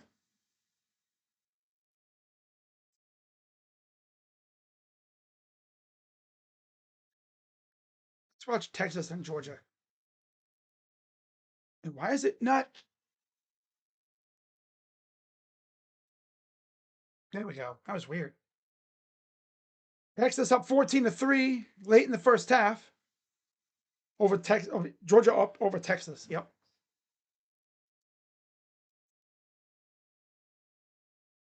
I know. I wish this was a noon game too.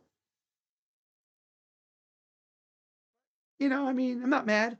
They gave us 3 night games this year. I'm not even mad about that at all. 2 conference games at night.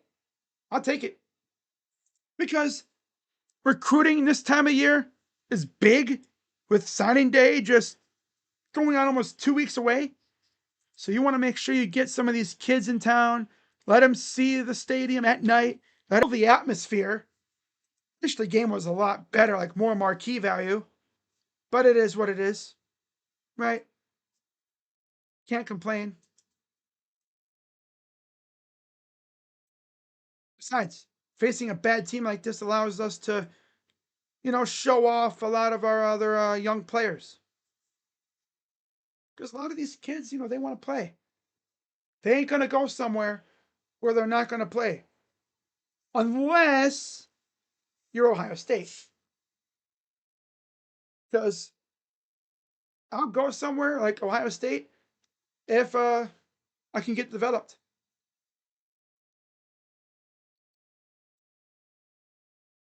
And they're beating the hell out of freaking Arch Manning.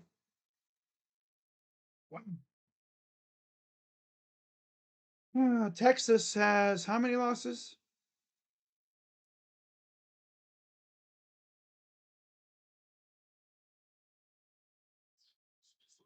This account, Buckeye Boys, is teasing another commitment.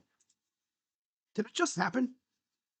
Like, did he just commit, like, just now? And nobody's really said anything about it yet? The tickets are so cheap. Yeah.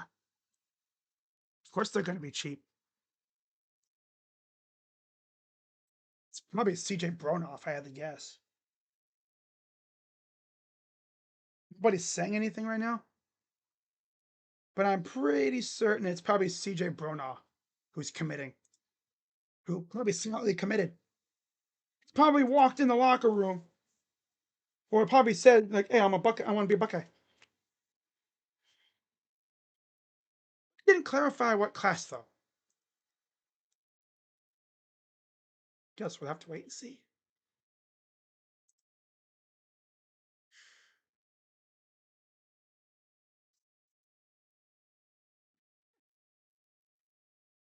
Ryan Day. He's something else, man. Ryan Day is such a character. We love him. You know? Like, seriously, sometimes we get kind of agitated with his play calling. Man, I'll tell you what. You see him in public, you want to give that dude a big ass bear hug. Man, because I tell you what, Ryan Day is something else. He's an awesome coach. When he gets fired up, he's one of the best out there. When he locks in up here, when it comes to coaching, when he cooks up a dynamite game plan, oh, you get that freaking natty run last year. Ohio State is out here practically running in like third gear. They're taking it easy. There's no reason to go full gear against UCLA. No, you don't go full try hard now. You go full try hard on November 29th. You beat the crap out of the freaking team up north. Look what happened today against Northwestern. They beat Northwestern. If Northwestern had a functioning offense, they win that game.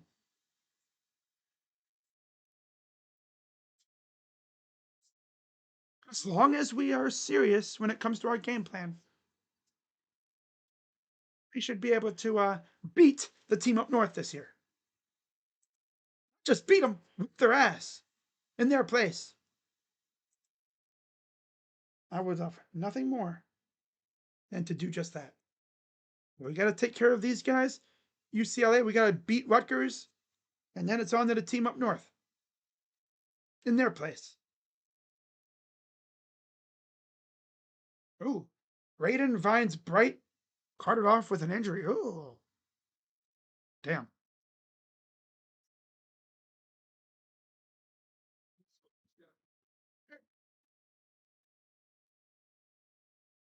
All right.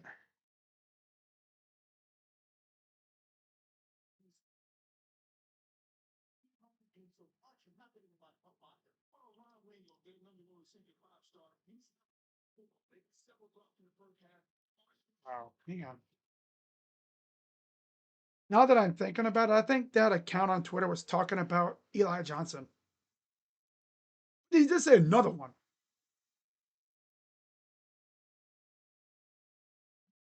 I don't think he's talking about yeah, I don't think he was talking about Eli, but he could have been. They should clarify.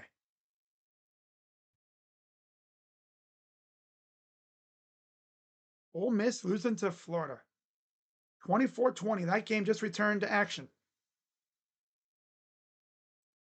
Oh wow. Dallas Wilson's out for the year. So J. Michael Sturdivant gets a touchdown from Lagway. Damn. Wow. Trinidad Chambliss, 18 of 22 for 225 yards. Juan Lacey, 17 carries, 116 yards himself. It's insane. That's freaking crazy.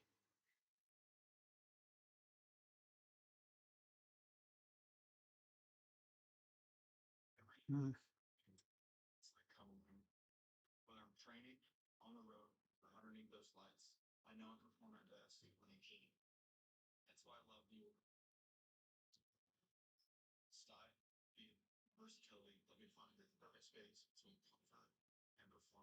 The heck?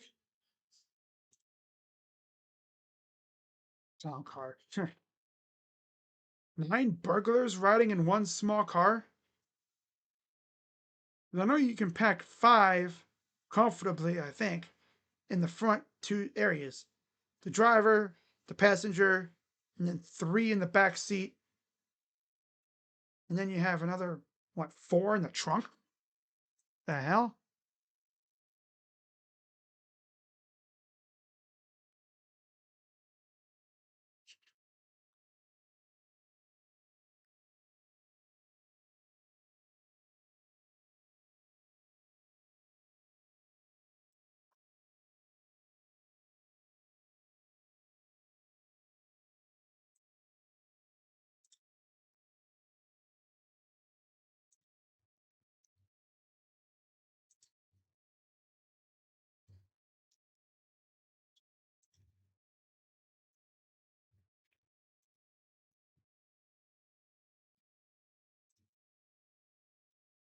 Uh,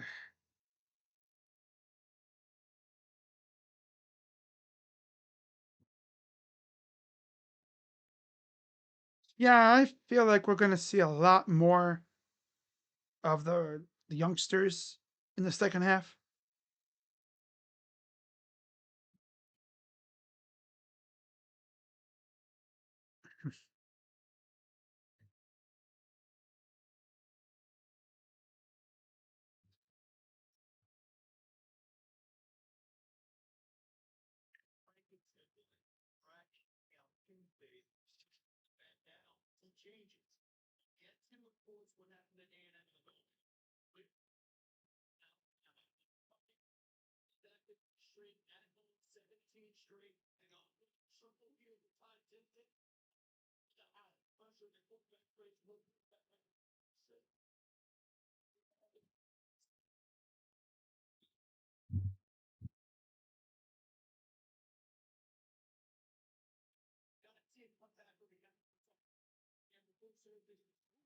Ole Miss, 4th and 1 at the Florida 7.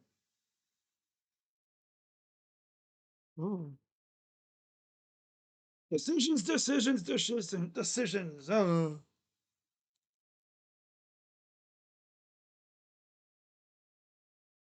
the hell? Oh, hang on.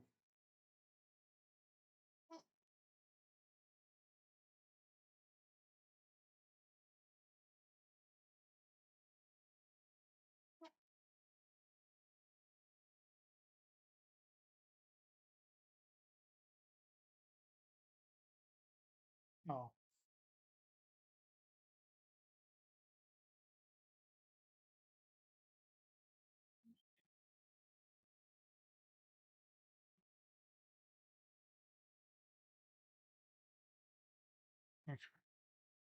had to, because Dish Network, man.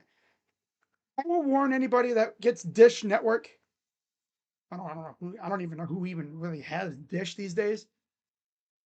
But just be warned that if you want to record something, it will literally say no.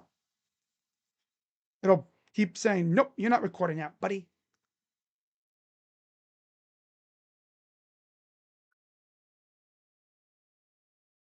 Hmm.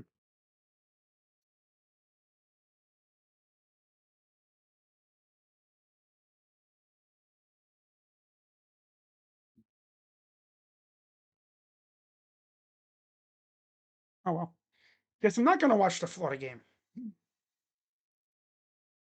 My TV is literally saying no, no, no, no.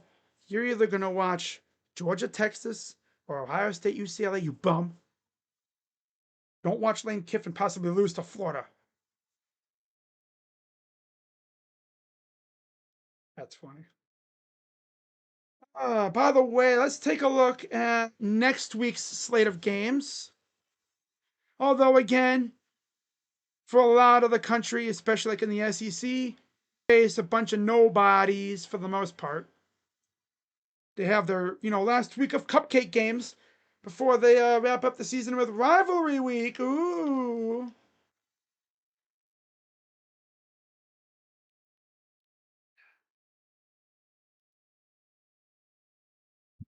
Rivalry week.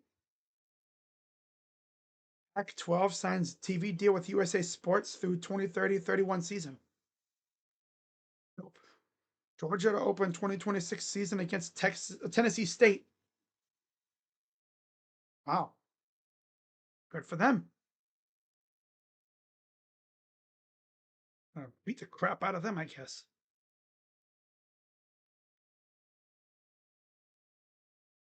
So we go to week 13. Week 13. Give it up for week 13. Let's see here. Again, we don't know exactly what time Ohio State's game will be. They haven't announced the station either. It's between a noon game and 4 p.m. Anytime between those two, between noon and 4. And then in terms of like bona fide straight up night games that we know about right now,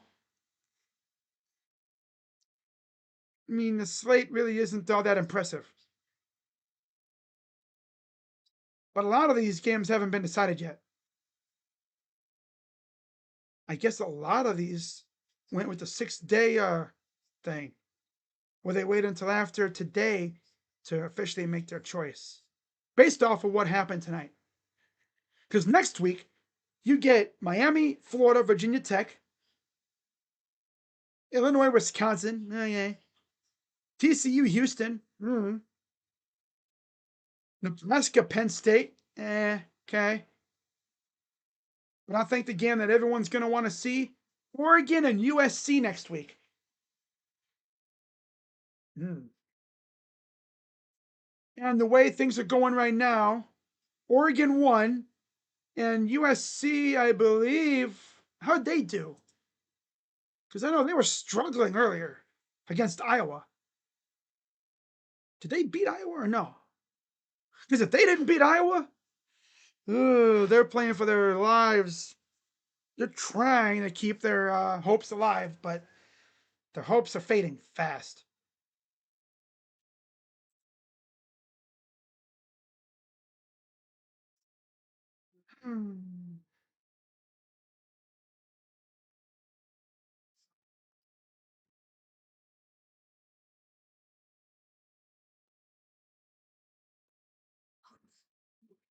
Okay, so they beat Iowa. Ooh. USC actually came back and won. Wow. They were down 21-10 at halftime. And then they scored 16 unanswered points. Impressive. Wow. Iowa fumbled again. They sold again. Now, what does that mean for the Big Ten standings?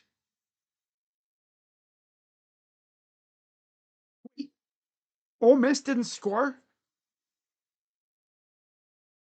was 4th and 1 at the inside the Florida red zone, and they didn't score.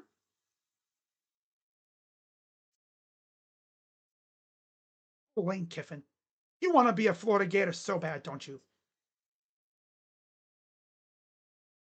So USC is now he's essentially first in line behind us or Indiana.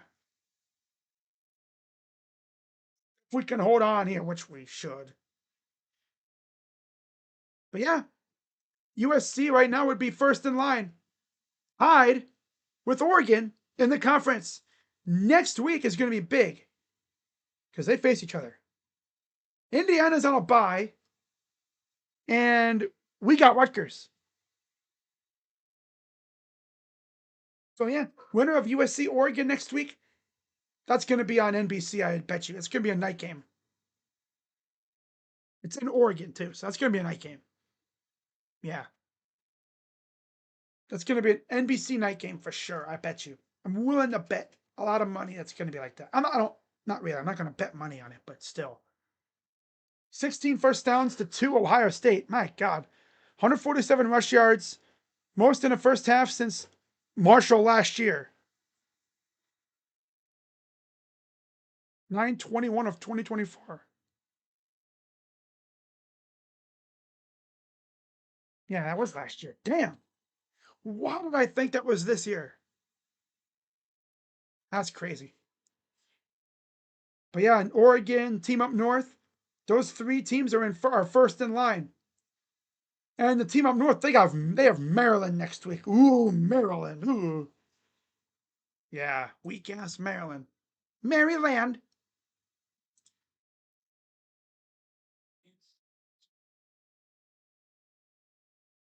All right. So we're ready for the third quarter. Buckeyes will start off with the ball, of course. Already up 27-0.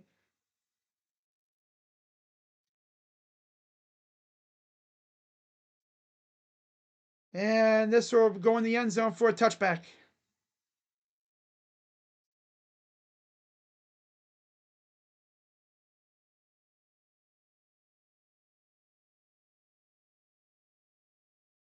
Yeah, there's the national champion section on the wall behind where the sideline reporter is.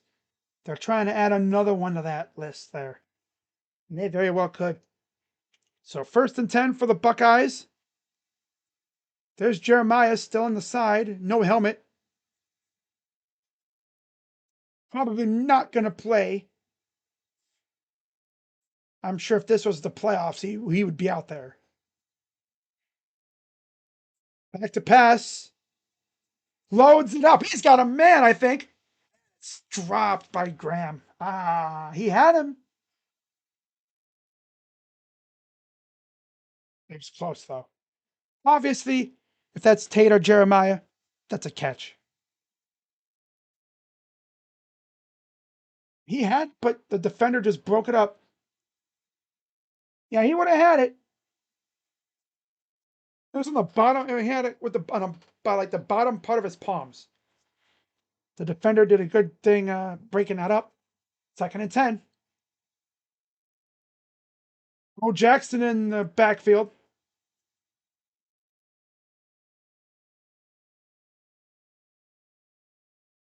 Throws.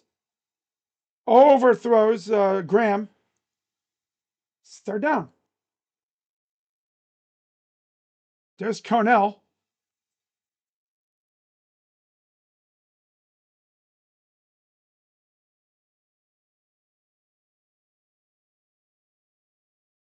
Not sure who that is with him, but whoever it is that dude have a splint? Like his arms like in a sling. Ooh, huh. 3rd and 10. Back to pass. Steps up. Sack. Come on, guys. My God. Freaking old line, man. So sus this year. God. Like I said in my preview, it's like, man, if you're gonna stop the Buckeyes, you gotta get past this weak ass O line.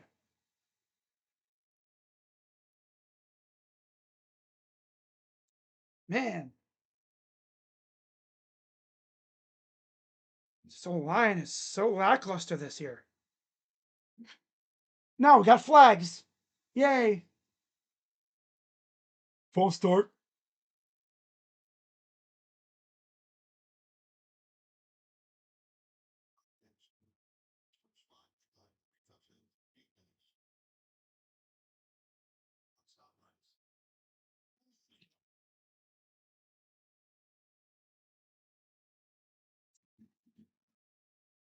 Oh my God.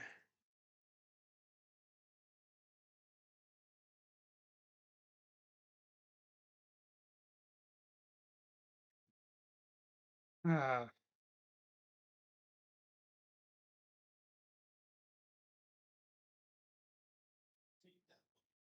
here's the punt by McGuire. It's a pretty good punt. Lit. Oh, but luckily there was no one down there to make him pay for it. He was lucky though. But they get the ball back. He bobbled it just a little. I've seen way worse bobblings by return men.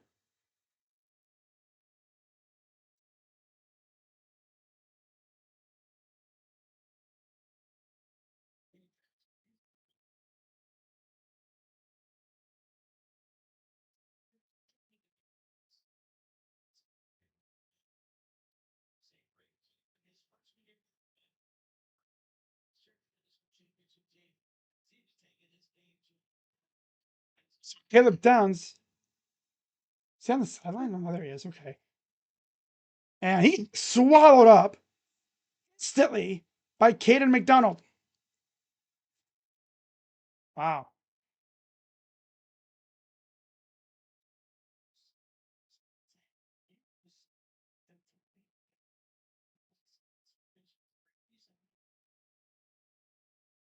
Oh, Fahim Delane on the field. Ooh, that's interesting. Yeah, they're going to start mixing in some of these youngsters, players that have like a lot of mileage, give them some rest. Back to pass. Oh, tough throw. Incomplete. 3rd and 12.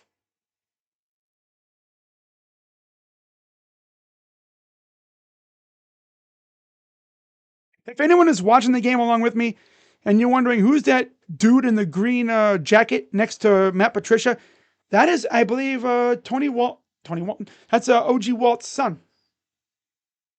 Yeah, that's his son, I believe, who's also on the staff. I think he's like one of those like assistants. Uh, 12. Should come. Oh my God, he got lit up. Gilmer is going to be about 2 yards shy, but my God, Gilbert Duncan got lit the heck up as he was throwing the ball. Lucky he was able to get rid of that.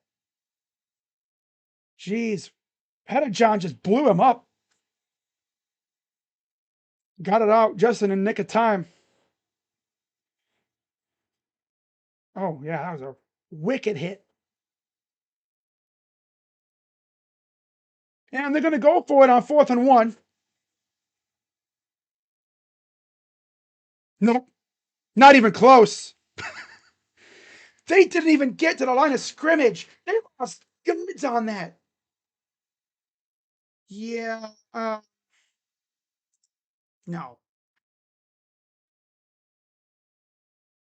Going for it in your own territory, not only that, but running it, no. That's a big no-no. Don't do that. Just punt it away. Man. What's really interesting is, like I said earlier, CJ Bronaugh was seen hanging out with Blaine Bradford, who is one of the Buckeyes' top commits in the class of 2026. And Bronaugh is currently committed to Florida, but he's visiting on an official visit.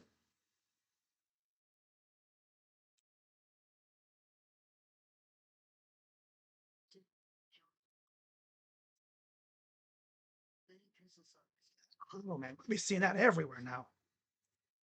That was a nasty hurdle by Peoples too. I think Peoples isn't even bad. It's just the fact that these kids had to follow up a duo like Judkins and Henderson. The expectations were already sky high. They're clearly not, they don't have that skill set. Good backs. They just don't have that skill set. It's blatantly obvious. Everyone can see that.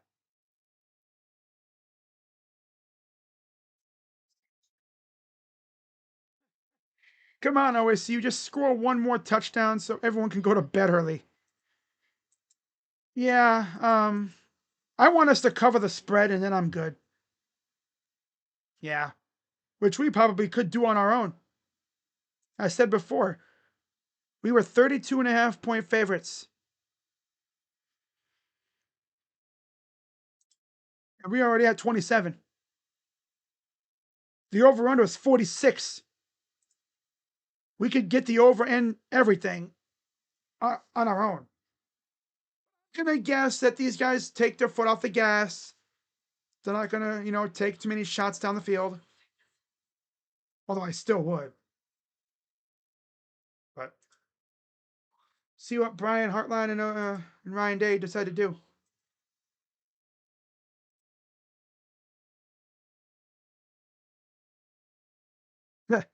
Oh, look, it's Brady Edmonds hanging out with Brock Williams.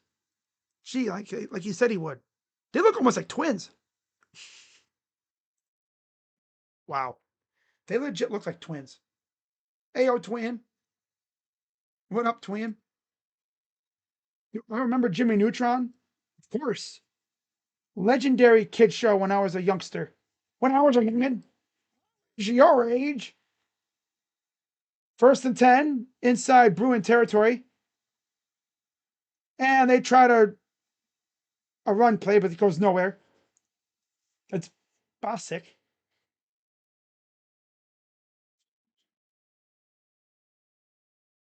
Wow.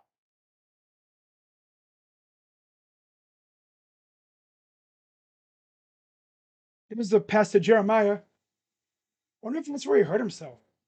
Because I don't think we've really seen him since then.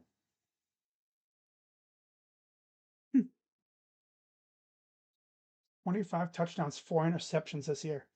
It's freaking nuts. 2nd and 12. 20 on the play clock. Play action. Dumps it off. Here's Claire. He'll get a few yards to the 37. Got those yards lost back and then a few extra. Okay.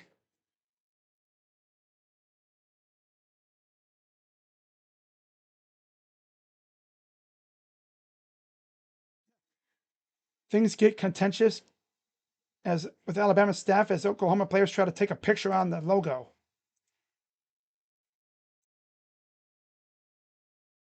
To pass, throws, caught.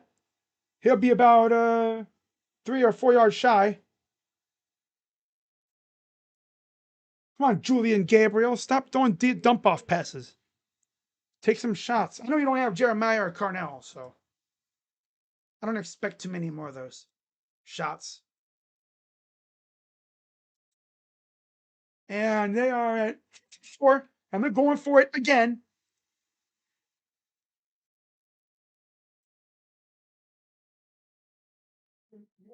Shotgun. Back to pass. Incomplete, not even close. I don't know where he was going with it. Come on, guys. What the heck was he trying to do? Offense looking drunk. God, you don't have Jeremiah or Carnell. This is what the offense looks like.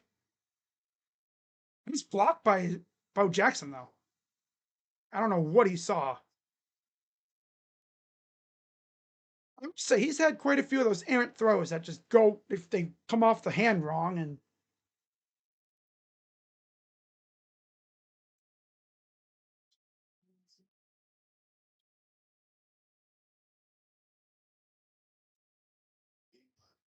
UCLA takes over.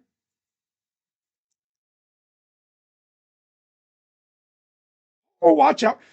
Dude, Jermaine, you should have went for the pick. You could have had it. Oh, well. 2nd down. There's a flag down.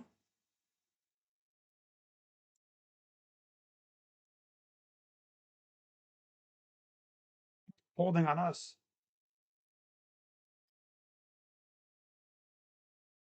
Well, I don't know. Could be on them. Could be a hold on them.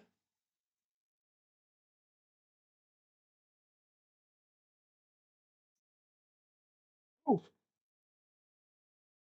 it's on Gilmer. Wonder what he did. After the play against Igbinosin. Oh. Oh. Down. Tossed Igbinosin like. There's like, what? Man. Man, don't let Igbinosin get you, bro. Because he's going to talk. He's going to run his mouth at you. Never seen someone do that to Davison before. But, I mean, it's a tough game. Oh! Jackson tossed him down. Probably thinking, bitch. Dummy. I'm gonna kick your freaking ass, boy. Freaking scoreboard kicking your butt. Goose egg. There's Nico.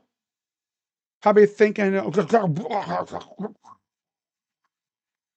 he got a concussion, so he much brain. Woo, woo.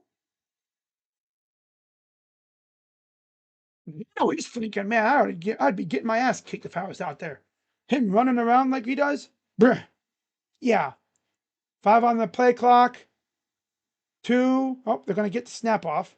They're going to run it. And they'll get about 3 yards or so, but that's it. 4th down.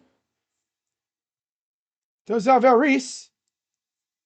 Haven't heard his name a whole lot tonight.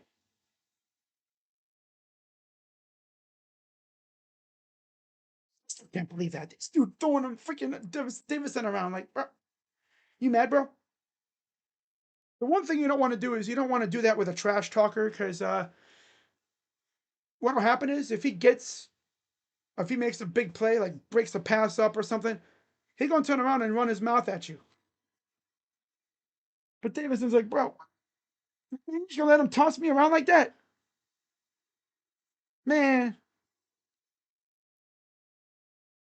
And that ball go out of bounds around the 20. Another flag. We're gonna be on us. See though.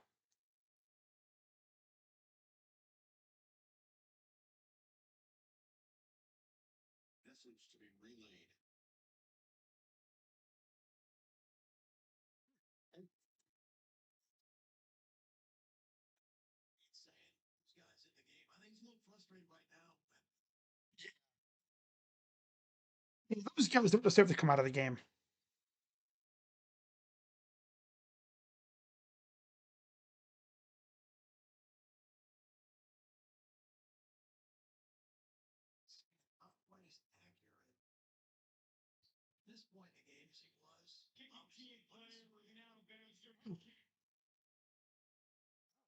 Kicking team player went out of bounds during the kick.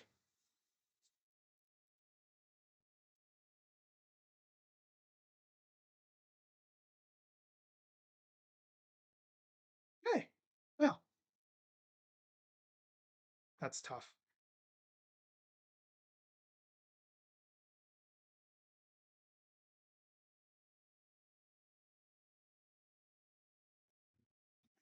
What a time to have your best players get hurt. You know?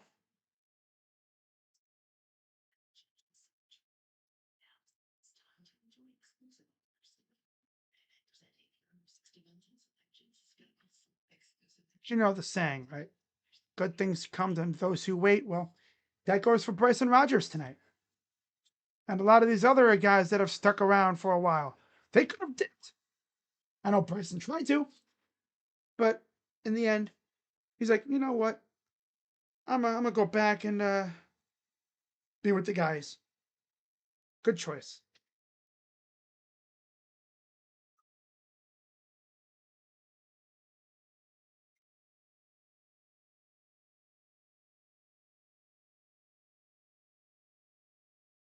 Hmm. You can just see Jeremiah like running around like he's not well.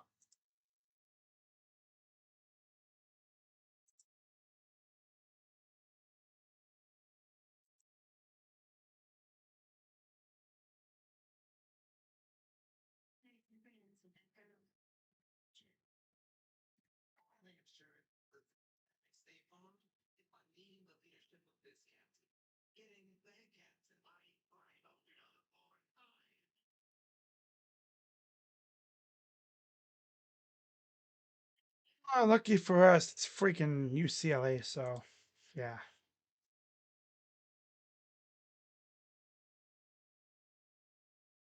yeah. So it looks like Fahim Delaney will be getting a lot of reps now. Caleb Downs, this night's probably over. Yeah, they want to take it easy with these guys. You don't want to risk injury this late in the season.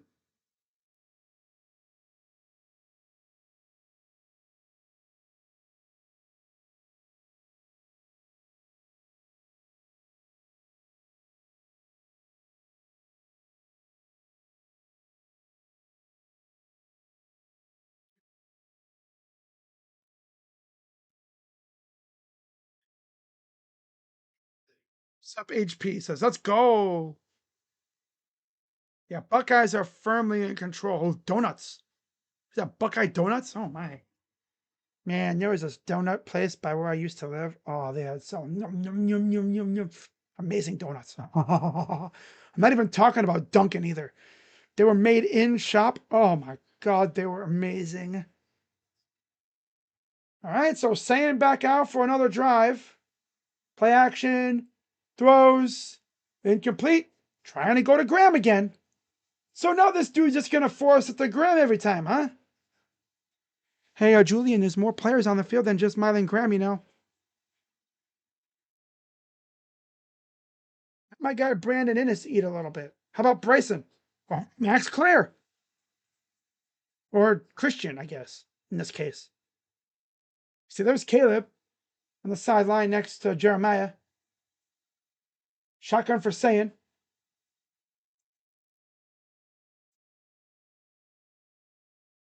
Throws on the seam. There's Mylan Graham. Finally gets him one. Or another one, I should say. First down. Got him on a slant route. Nice play.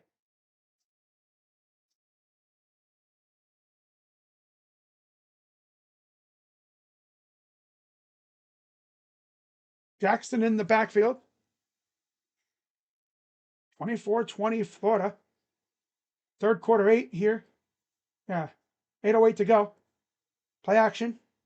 Here's Claire. Undercut, loss of a yard or two. Oh, can't stop with those stupid little dump off plays.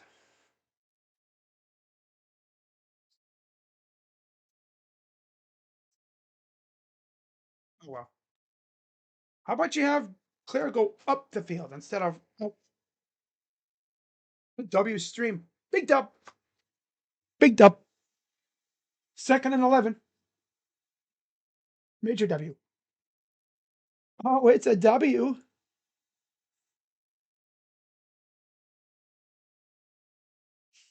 And it's motions. Hands it off.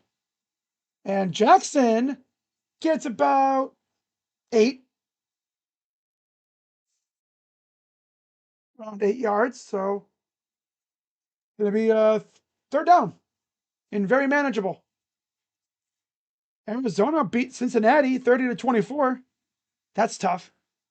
That'll knock Cincinnati right out of the top 25. Bummer. They just got in there too.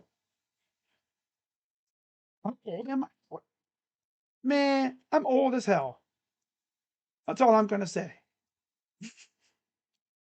I'm unk. And he's going to push for the first down.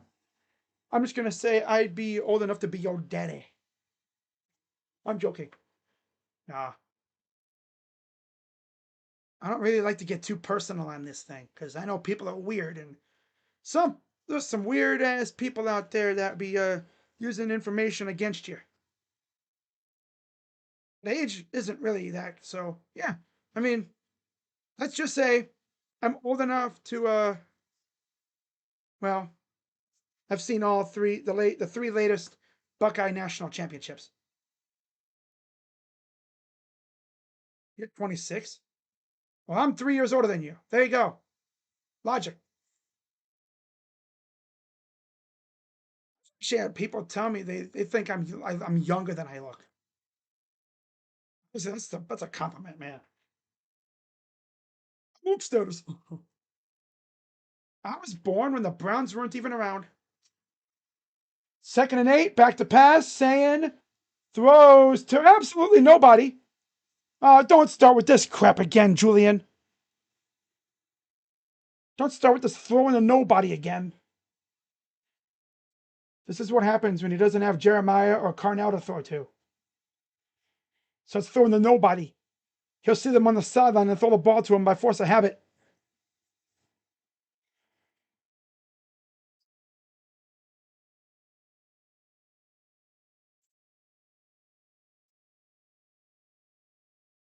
Third and 8. 541 to go. Free blitzer, picked up, throws, caught. Brandon Innes, Mr. Reliable. He got them Jarvis Landry hands. I'm surprised no one ever had a nickname for Jarvis called Jarvis Handry because he has good hands.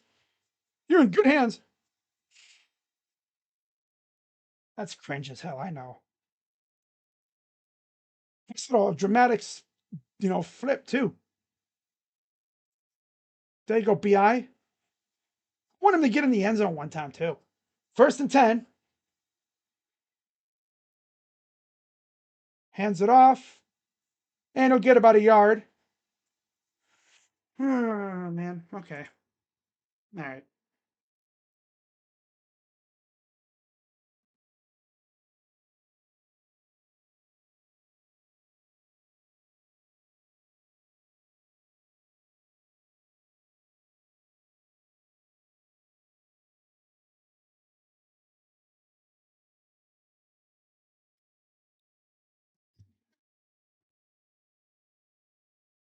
Going for saying.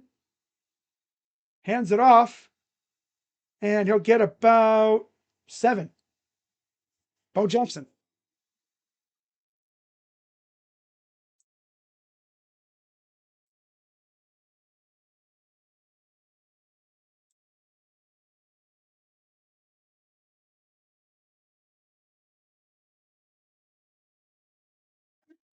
3:56 to go here in the third.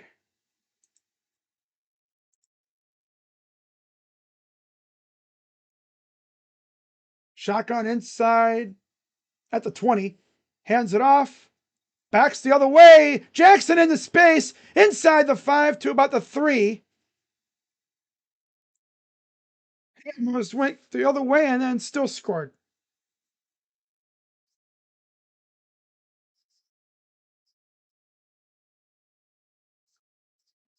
It's back. Good job by Silva to stay on his man. Good downfield blocking by Graham.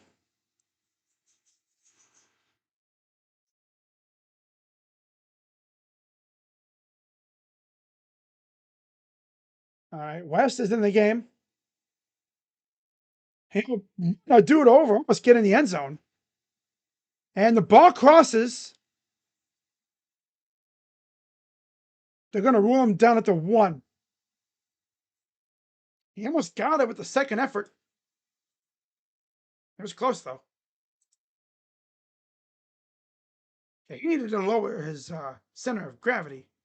He almost went into standing straight up, man. You got to, go and lean in there and power your way through.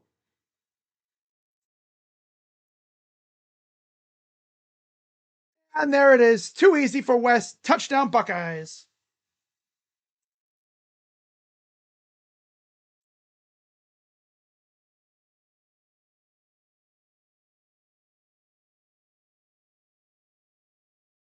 $33-0. Extra point pending. 14-3 Georgia over Texas. 5:38 to go in the third. 24-7 Florida State over Virginia Tech. I believe with a win here, Florida State becomes bowl eligible, despite the fact they've been stinky butt cheeks all year. I think it's the case. Yeah. 34-0. Yeah, oh, they're 4-5. Okay, so they need 2 wins. That's tough. Yeah, that's tough. They need 2 wins to be bowl eligible. Which they face Florida the last week of the season, so that shouldn't be an issue. But then you think about what about Florida? Florida's 3-6, so yeah, they're done. They're not bowl eligible. No. They have no, they have 2 games after this too, so they might be bowl eligible. Because next week, oh, they got Tennessee next week. Oh, they gonna get smoked. Tennessee, they're gonna smoke the hell out of Florida. Wow. And then they got Florida State. What's Florida State have next week anyway? Let's see.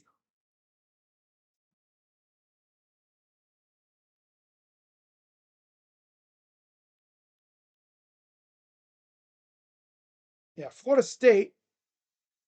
Oh, they have NC State next week, and then Florida. Okay. No, really, realistically, Florida State can achieve bowl eligibility if they can finish off Virginia Tech and then beat NC State next week. Do that, and they're going to a bowl game. Now, it's not going to be a big bowl game. They'll be playing probably around Christmas.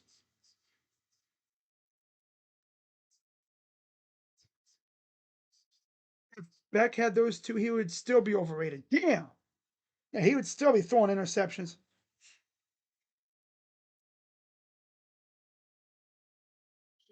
Let's see how the Blue Jackets are doing. I know they're playing tonight.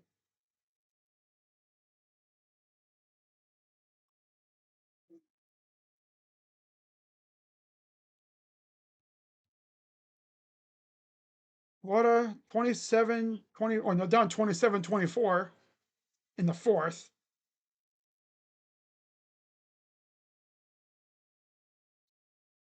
And they're driving. Lagway to Mizell. Oh, damn. Keywan Lacey. Big one. Damn. Oh, wow. Oh, what the heck is that? Oh, it's a Buckeye guy. Of course it's him. Wow. No. All right.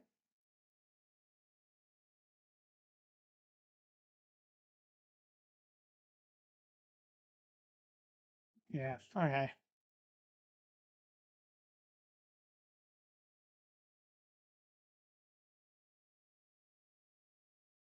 Why did the Heat lose to the Cleveland Charge? Because they weren't ready for that smoke. Let's be real. They weren't. They didn't want that smoke. They used up all their good energy beating up, barely beating the Cavs in the first game.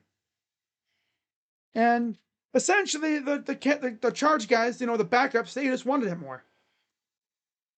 Yeah, they were hungrier. They wanted it more.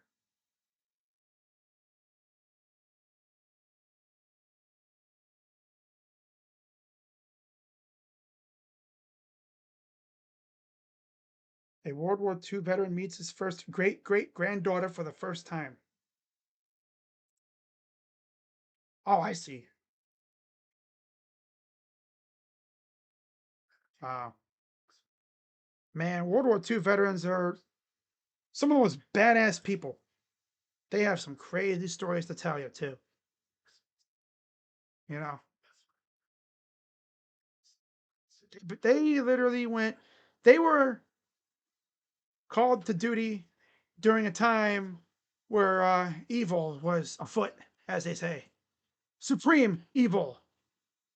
Not just evil, no, supreme evil.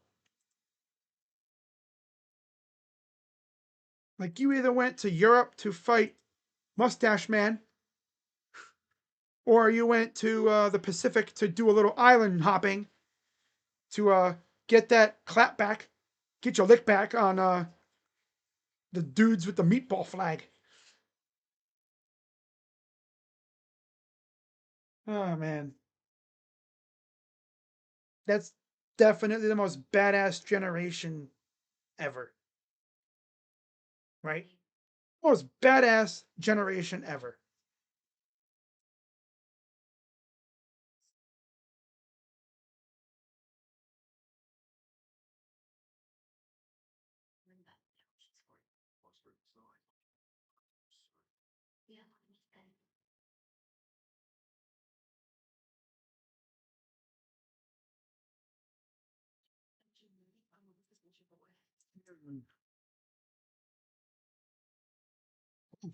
Intercepted by Williams.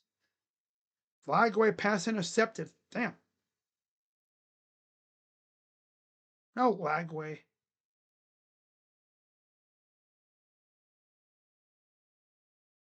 Now, the SEC standings is kind of interesting because Georgia They're in a dogfight with Texas right now. If they hold on, they're done with the conference. Georgia is. So they'd be 6-1 in the conference. A&M faces Texas. Bama has the Iron Bowl. There's a run for about 5 yards. Miss, they have the Egg Bowl coming up. So really, if Georgia wins against Texas, you could easily say they have a chance to be in the ACC title game. They would just need Bama or A&M to lose. And again, Bama has the Iron Bowl coming up in a few weeks. Pass is open, caught. And he's going to get to the 30. Damn. Matthews finally takes him out of bounds. The hell were they doing in coverage? I don't know what the heck that was. And Devin Sanchez, horrible route, trying to cover. Don't know what Devin was doing. Can tell Devin's a freshman. He's not polished yet. He's not locked. He's not. Yeah, he's still got some stuff to learn. Best field position that the Bruins have had all game, obviously. But it's a different thing to get in the end zone. Back to pass. Throws. It's intercepted. McLean almost picked it off. He beat him so hard, but he just couldn't get to it. He got to it, but he just knocked it out of bounds. I don't even think it would have counted because he was out of bounds even if he did catch it. Ooh. Would he have been able to do much with it if he would have caught it? No, because he was going out of bounds as he was catching it. Still a good play, though. 1:06 to go in the third. 34-0 Buckeyes. Wildcat again. It's about a yard. There's Zion Grady, another one of the freshmen. It's crazy because when he committed, at the time, we had 3 committed edge rushers with him. Zahir Mathis and London Merritt. And those 2 dipped. One went to Maryland. The other one went to Colorado. Why? My guess is so they could play more. And both teams stink. Again, they're freshmen, so. Back to pass. Pressure coming. And touchdown UCLA. That's Gilmer.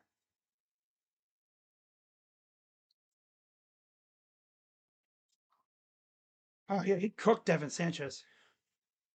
Got him on a slant route. Yeah, Devin kind of got picked off by his own dude. Little friendly fire.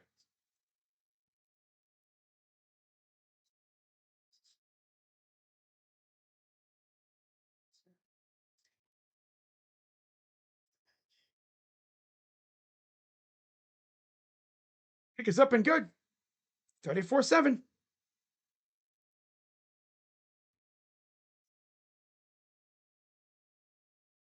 Devin.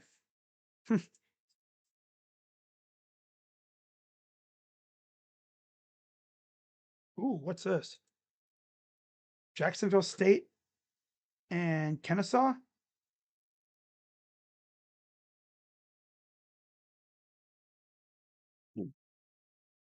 Oh, wow. Dude caught it for Jacksonville State and they scored.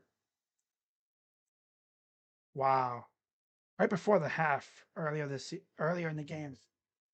It's nuts. Okay.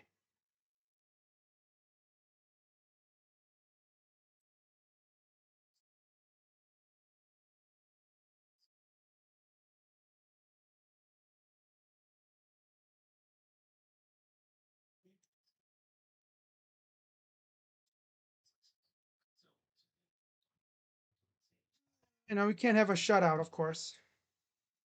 But that'll mean Ryan Day is going to be petty and he's going to want to score again. Kick is away.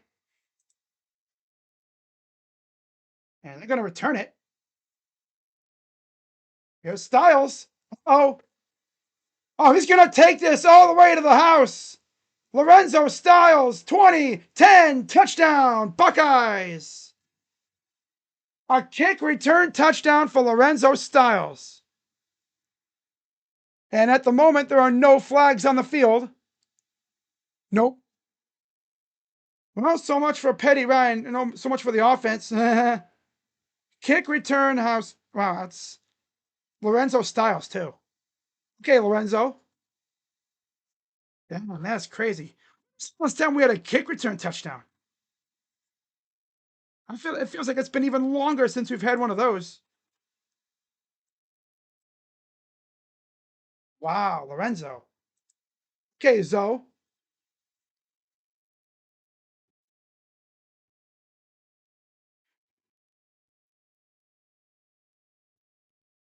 Kick it's up and good. 41-7. Damn.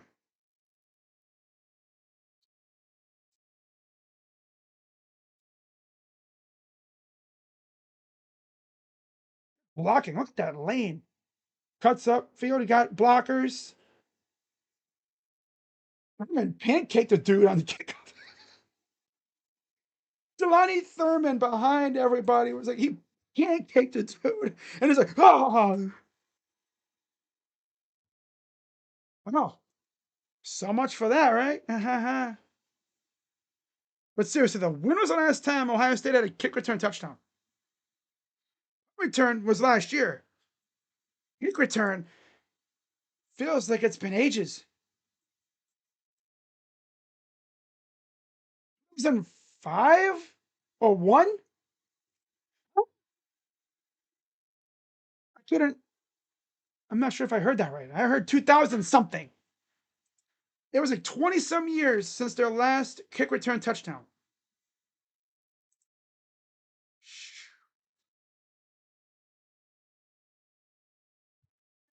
It was Ted Ginn, wasn't it? I feel like it was. It had to be a Ted Ginn or something because he was one of the. Oh, there it is. Oh, no, that's Lorenzo Sr. Yeah, Lorenzo Styles Jr. And then, of course, Sonny. Sonny looks like a grown ass man. Sonny loves that.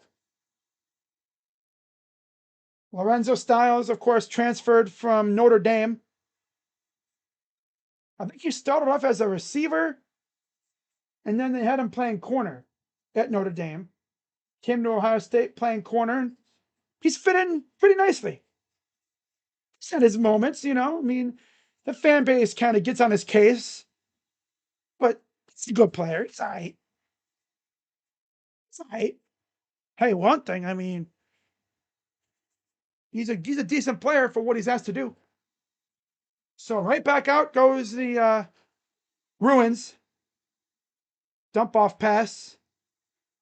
Gets it to their own 30.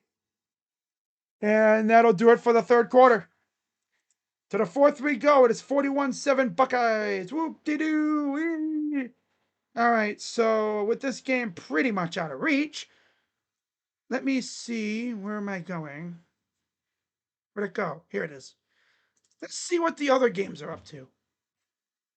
Because I'm going to possibly do some, I'm calling both games. No, that was a punt return.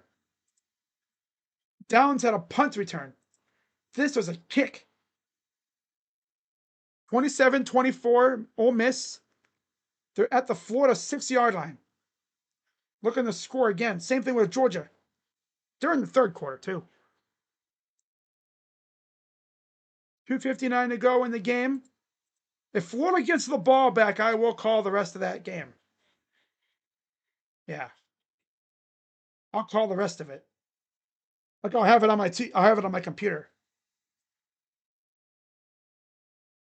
All right. So Ole Miss 27-24, 250 something to go. 11 play drive coming off the interception.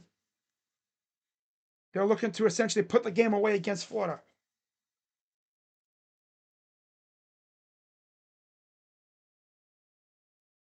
Okay. Third down and goal. at the Florida 3-yard line. Timeout. Florida.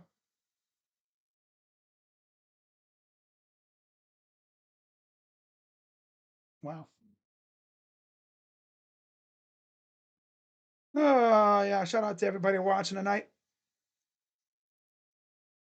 Fun game for us. But no, Caleb Downs had a punt return touchdown. This was a kick return. We haven't had one of these in like 20 some years. Tonight you are seeing why Brendan Ennis is ahead of Milan and others on the depth chart. Good route runner, makes tough possession catches, blocks well in the run game, and he's not flashy, he just does his job.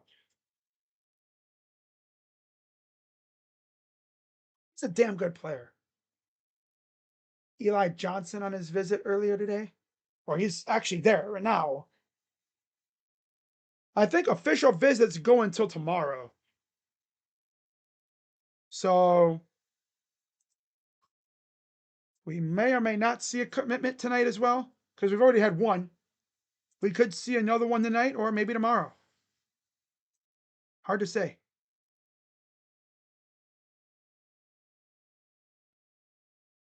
Buckeye Boys Twitter account, which is a podcast, they're talking about another commitment, but I don't know who it is. Someone probably silently committed and then they'll announce it tomorrow. That's what I assume. 31-4. Oh, that's Florida State. 27-24. Ole Miss leads. 31-14. Florida State. And Georgia is going into the fourth quarter. 14-10. Just like the Buckeye game. Going into the fourth quarter. That's cool.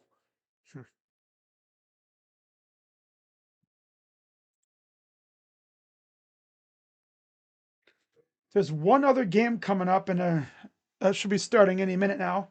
TCU and BYU. So shotgun for the Bruins. They're going to try to run it for about a yard. Not much there. Third down.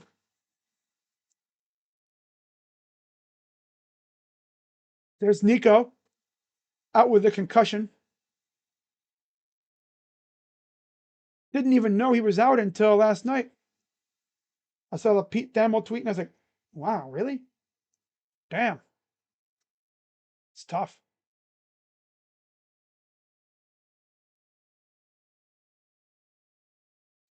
Leads the team in rush yards, 474. Wow. Back to pass. Throws wide open. Breaks tackles. Gets the first down.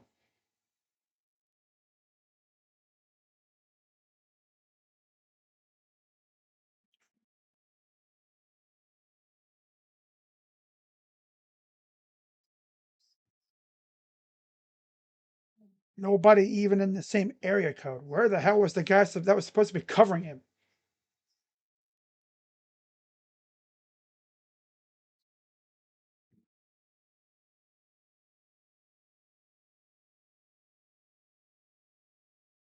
There's a new Heisel, the OC.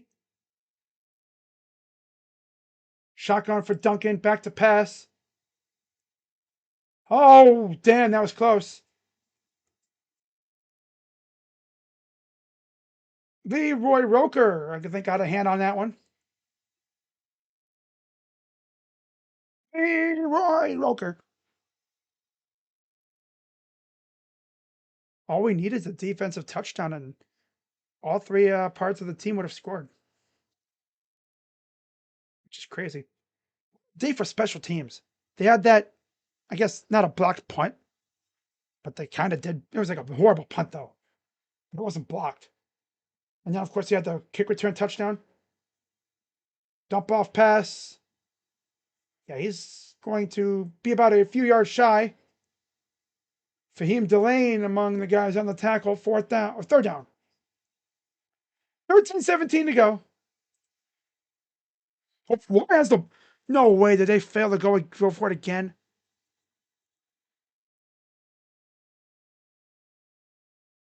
It's legit thunderstorms going on right now outside. Love Mother Nature. It's freaking like probably like it's cold outside. It's been chilly, but I think it's getting a little warmer. So yeah, hot first down. A bunch of not bombs, but these are just the backups. Florida has it. 2:35 to go.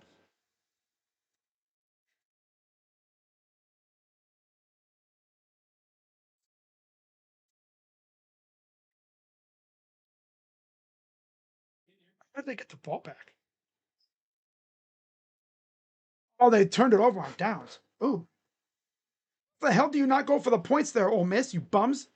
You have to Florida three. Go for the three, and you force them to have to score a touchdown.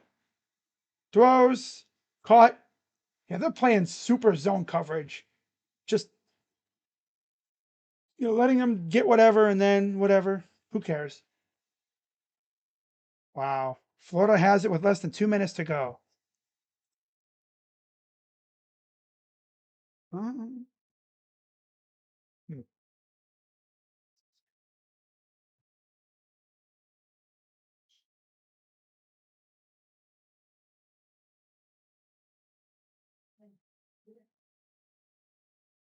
To pass, dumps it off, gets the first down. They are going after Devin Sanchez. All right, so I'm pulling up the game right now. I'm gonna do the final 2 minutes or so of this Ole Miss game because this is big stuff.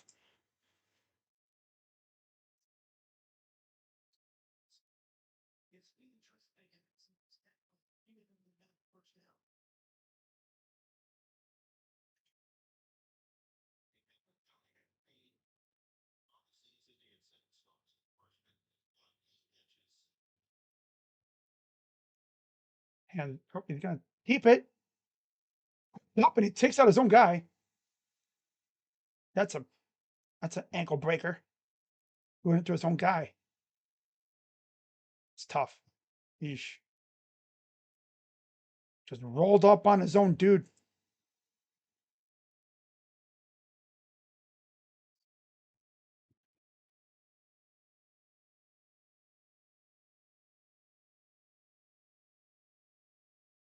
Ooh, shootout time.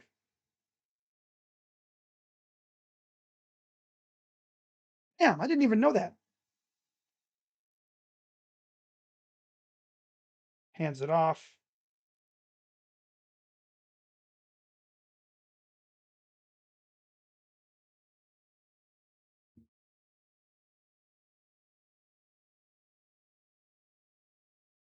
Oh, Rangers won in a shootout. Okay. Hmm. Oh, we got another point out of it. Tell you one thing, they're racking up the points.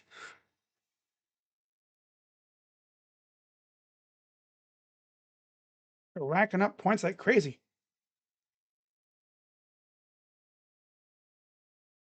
Hands it off. He tripped up. Lost of like three. He probably could have had something, but he got stopped in his tracks and had to try to cut around and tripped himself up.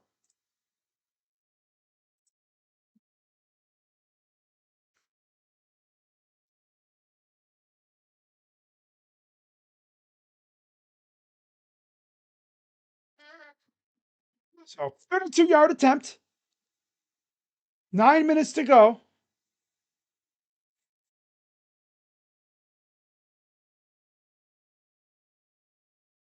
Kick is up and good.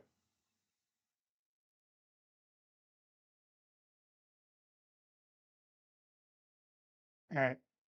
41 to 10, which is hilarious because of course Ohio State is 32-point favorites. Oh, that's tough.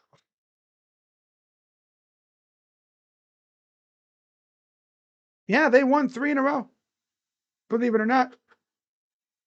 They were partially responsible for James Franklin getting fired, and then they beat Sparty, which that's not saying much. They stink, even worse. And then I believe they beat Maryland. Last two losses came to Indiana, and then of course Nebraska, because that's where. Oh damn! They got the ball less than 4th and 9 at their own. Oh hell no, Florida at their own 1 or 3 yard line. Damn, Florida. What the hell is he doing?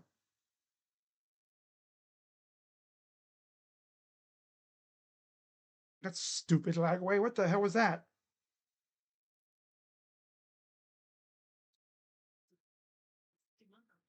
Okay, that's stupid. Lagway had a 4th and 9, and instead of simply getting the first down, he tries to go for the deep ball in like double or triple coverage, damn near picked off. Well, that's the last time I'm watching that game. 21-10 Georgia.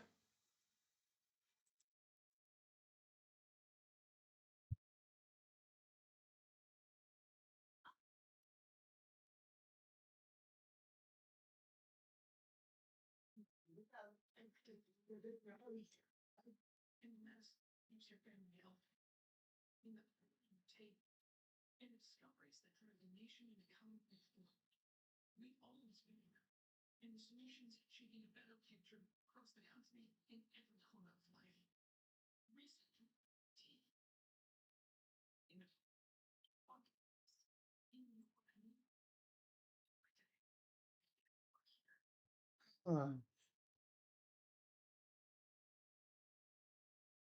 First time since 2010, Ohio State had a kickoff return touchdown. Damn.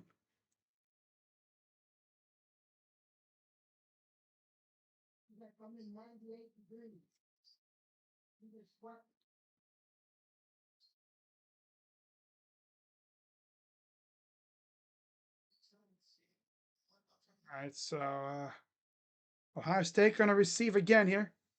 We'll see if the Bruins decide to kick it off this time. Oh, there's a shirtless bunch of dudes.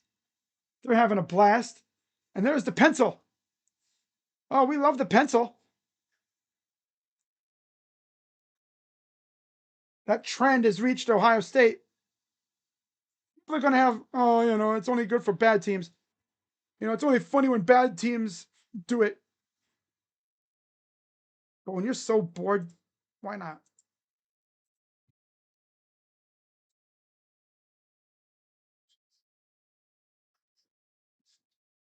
Hey, we kept our 40 ball streak going too.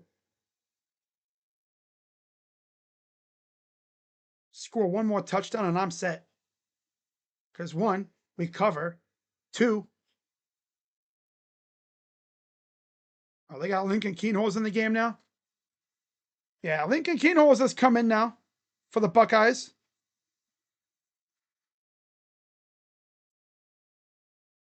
West takes the handoff. First down.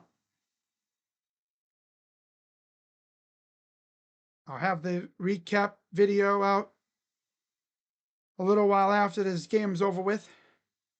Honestly, I probably could end the stream right now and get that video out. But nah, I'm not going to do that. I want to make sure, I want to see how Lincoln does.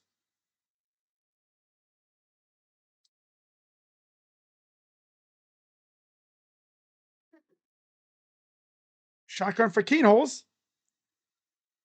8-11 and counting. Back to pass. Throws. That's Mylan Graham. He'll get about a yard shy of the first down.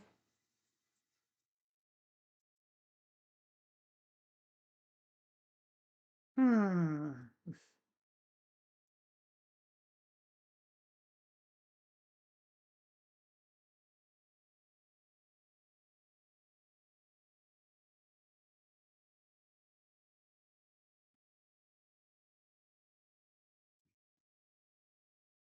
Be live tomorrow on the main channel, right back here on the main channel for Browns and Ravens. 425 kick, don't forget.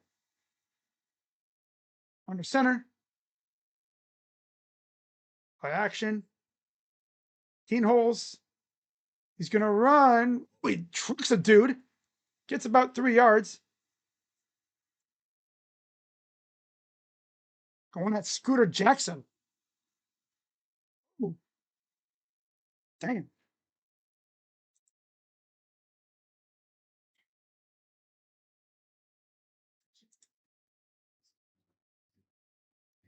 Rutgers is going to be a tryhard next week. That's what Shiano always does. Shiano is a natural tryhard. All right, 6:38 to go. Hands it off. West is going to get about 3. That's Vaughn's. He's a little hobbled.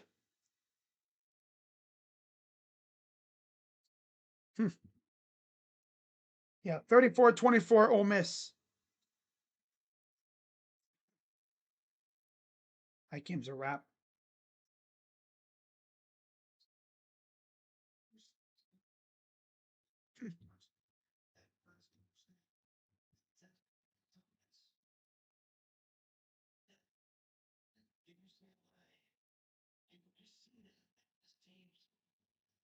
Come for keenholes.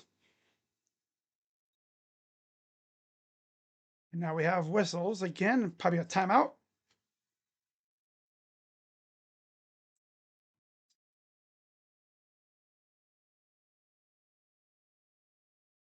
Timeout somebody. I'm going to assume Ohio State.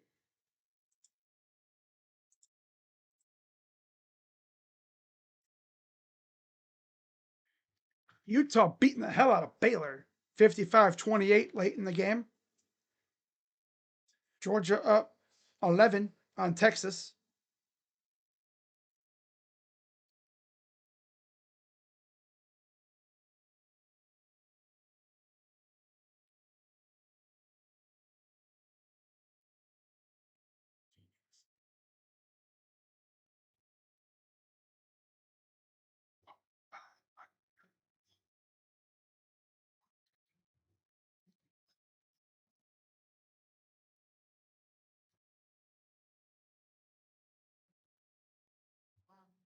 All right.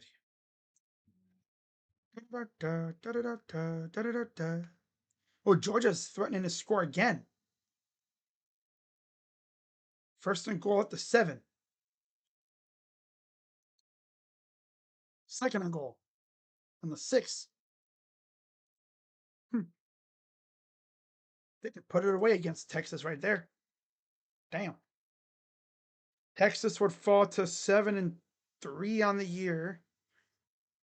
And how would they be? Oh, they're 4-1 in the SEC, so they'd be fine. And they just scored again. That's Lucky caught for the touchdown.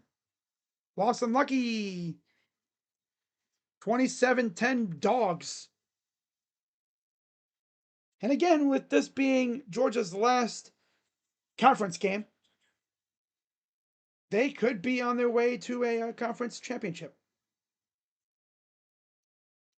Being as, Bama and A&M are the 2 teams ahead of them. Bama has the Iron Bowl. But the thing is, Bama beat Georgia. So, yeah. Who does Bama face upcoming year soon?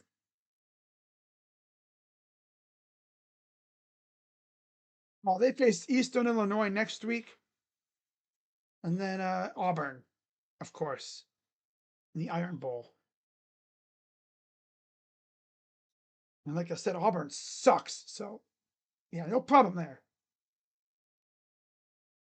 Well, Ole Miss beat Florida 34-24.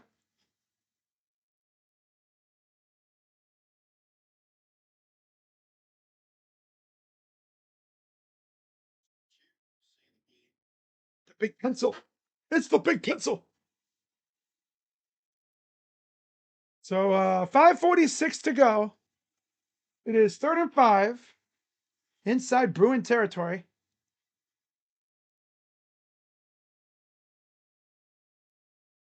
Philip Bell out there at receiver. Wow.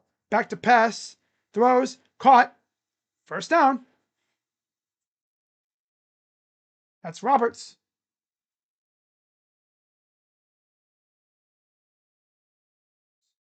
See Justin Terry, Van Sickle. Looks like Oni Anwa's out there, I believe. Yeah. Wow. The Oklahoma State walk on. He walked on, I think, during camp. He left Oklahoma State, I think, and he was on some mission thing, religious duties. He came back and was like, you know what? I want to go. I want to transfer. I want to go try something new. So he left, I think, Oklahoma State, walked on at Ohio State, and now he's playing. This is Philip Bell, number 7.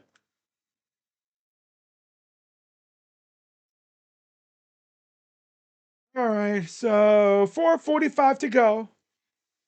Buckeyes up 41-10.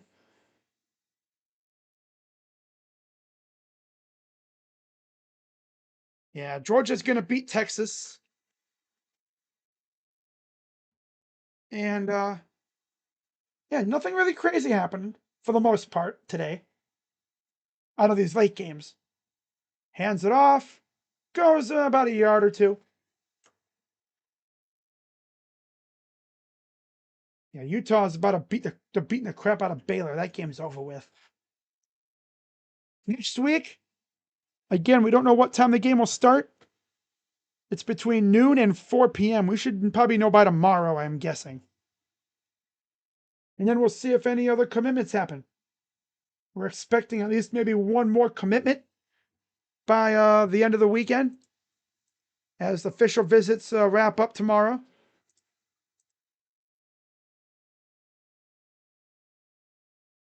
On 7.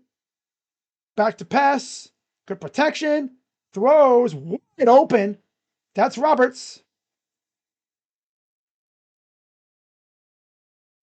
First down.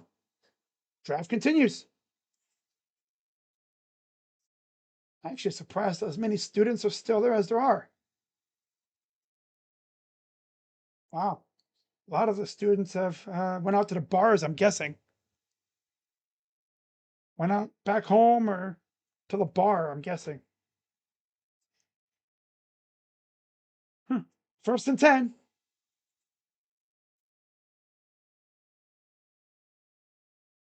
Shotgun. People's going to take it inside the 15. Whoa, Thurman. Whoa, Thurman, down. That dude, he takes his job way too seriously. Next Saturday, Syracuse, Notre Dame, 3:30. Nebraska, Penn State at 7. Washington, UCLA at 10:30 on NBC. Okay, so Oregon, USC not being an NBC game is interesting. Why would they choose Nebraska, Penn State over Oregon and USC? Are they on something? 2nd and 4.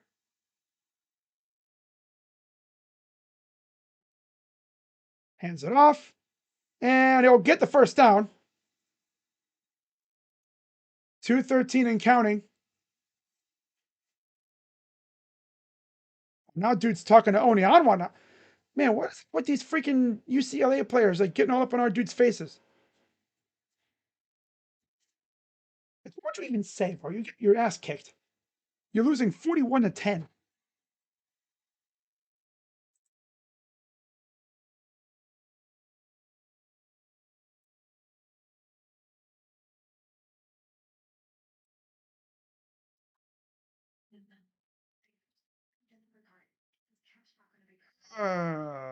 Blake Monroe broke the internet, posting a provocative picture with Izzy Dame from WWE. Okay. From the looks of it, they're in a bathroom somewhere, shower maybe. Okay. That is rather steamy. That is a rather spicy photograph for sure. Yep. But you know what's funny though? Being a wrestling fan, kids these days, they'll talk about what they have now and how hot they are, which they are. But there was just something about, us watching the early 2000s when, let's just say the WWE was way more provocative, edgy. Yep, way more edgy. Like it was legit teen content, If you were a kid under the age of like 15, you essentially weren't encouraged to watch it for the most part. Not just because of the wrestling, but because of the women. I mean, the things that Vince McMahon had these girls doing. Man. How about lingerie pillow fights? Yeah. Bikini contests. Yep. Yep. Yeah. Fun times back then indeed.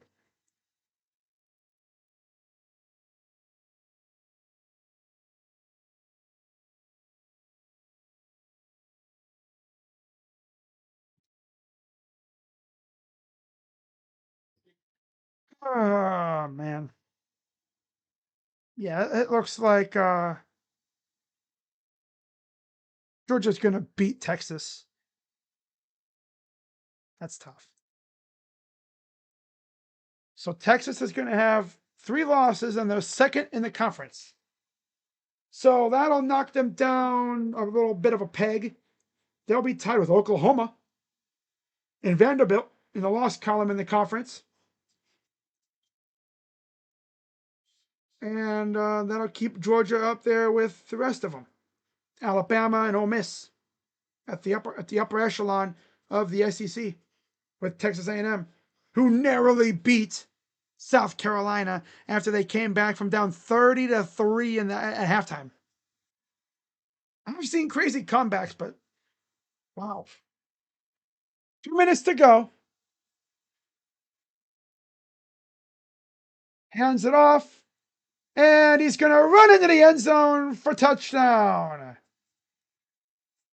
James Peoples finds the end zone again, and that is you can close the book on that one. Like I said, Ryan Day can be petty if you disrespect his players. Not to mention, no, these guys still had some stuff to work on. So it's like, you know what, we'll work on some stuff. I don't not freaking hear UCLA crying about it either. Or it's like you could easily tackle them. Not that hard. You could have tackled them. Kick is up and good. 48-10. Buckeyes lead. Less than 2 minutes to go. So they're going to cover most likely and get over the over under, which is about 46, I believe. Well, actually, they got over the 46 with the last touchdown from UCLA, pretty much. But yeah, they're way over it now. They covered it themselves.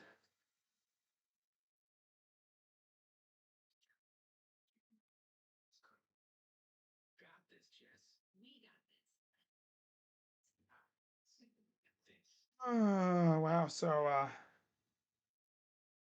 this went about as expected. Yep, just went. It's not with them anywhere. Oh, that's his dad, Andre Quinn. Okay,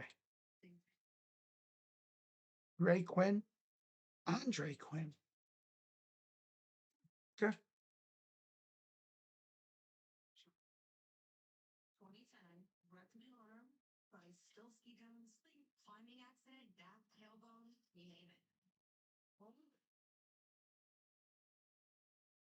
Well, yeah, Jordan Hall had the last kick return touchdown for Ohio State. Wow. So Julian Sayin, 23 of 31, 184 yards, 1 touchdown. Got sacked 1 time. Luke Duncan, 16 of 23, 154 and a touchdown. Yeah.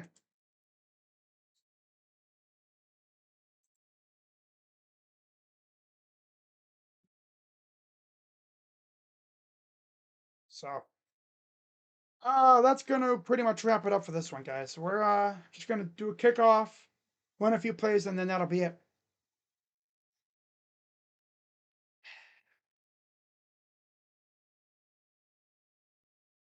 All right.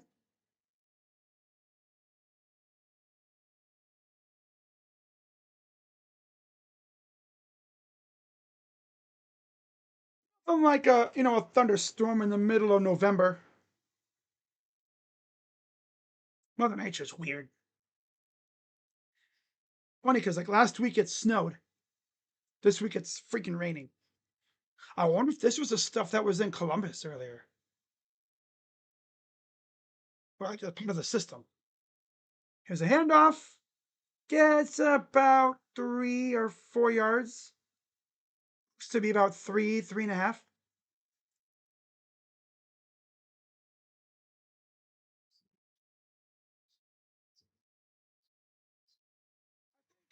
Ryan Day is going to say the same thing he said last week. If this was a bigger game, Jeremiah would have probably powered through it.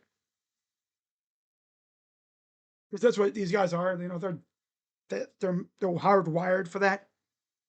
In a bigger game, you play through any injuries as long as you can actually walk.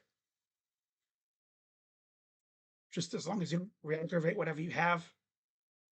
I mean, it's UCLA. We were beating them already when Jeremiah went out. Got his stuff. It's okay. You know, he's cool. Held him out next week, too. Get him ready for the game. Him and Carnell.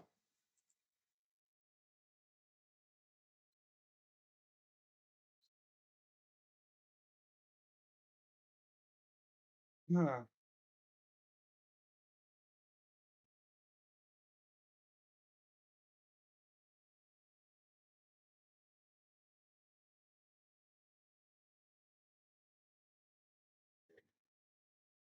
hands it off.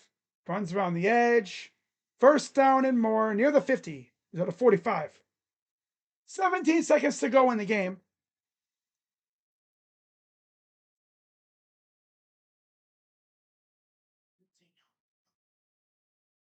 That's Roker. This will probably be the last play of the game here.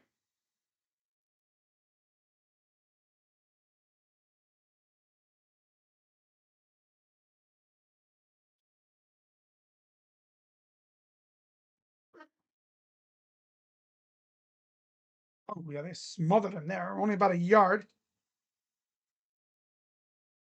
Uh-huh. That's great. Fake Pete Nakos. And all right, that will wrap it up. So Ohio State wins convincingly 48-10. And they improved to 10-0 on the year. Now we're all focus our attention, one, on the update on Jeremiah and, of course, Carnell, which we know that he'll probably maybe play next week, but it's hard to say. So, see what happens in recruiting. Already got one commitment today. And Hayes was teasing too. And he was talking about, we didn't specifically say what class, though. It could be a double down in the class of 27. But the Ohio State recruiting director, I guess, was a director of recruiting strategy. He said 2026 and 27. So maybe we got a flip coming up here soon. We'll see. And my boy's Twitter account was even teasing a commitment. So I guess we'll have to keep an eye on tomorrow, probably, I'd assume. I don't think they would break the ice now. Guesses it'll be tomorrow. So yeah, if we get another boom popping off, I'll be here on the Buck and Crazy channel like I always am. But I'm gonna wrap this video up and get on with my. Why did I turn off the scoreboard? Hang on.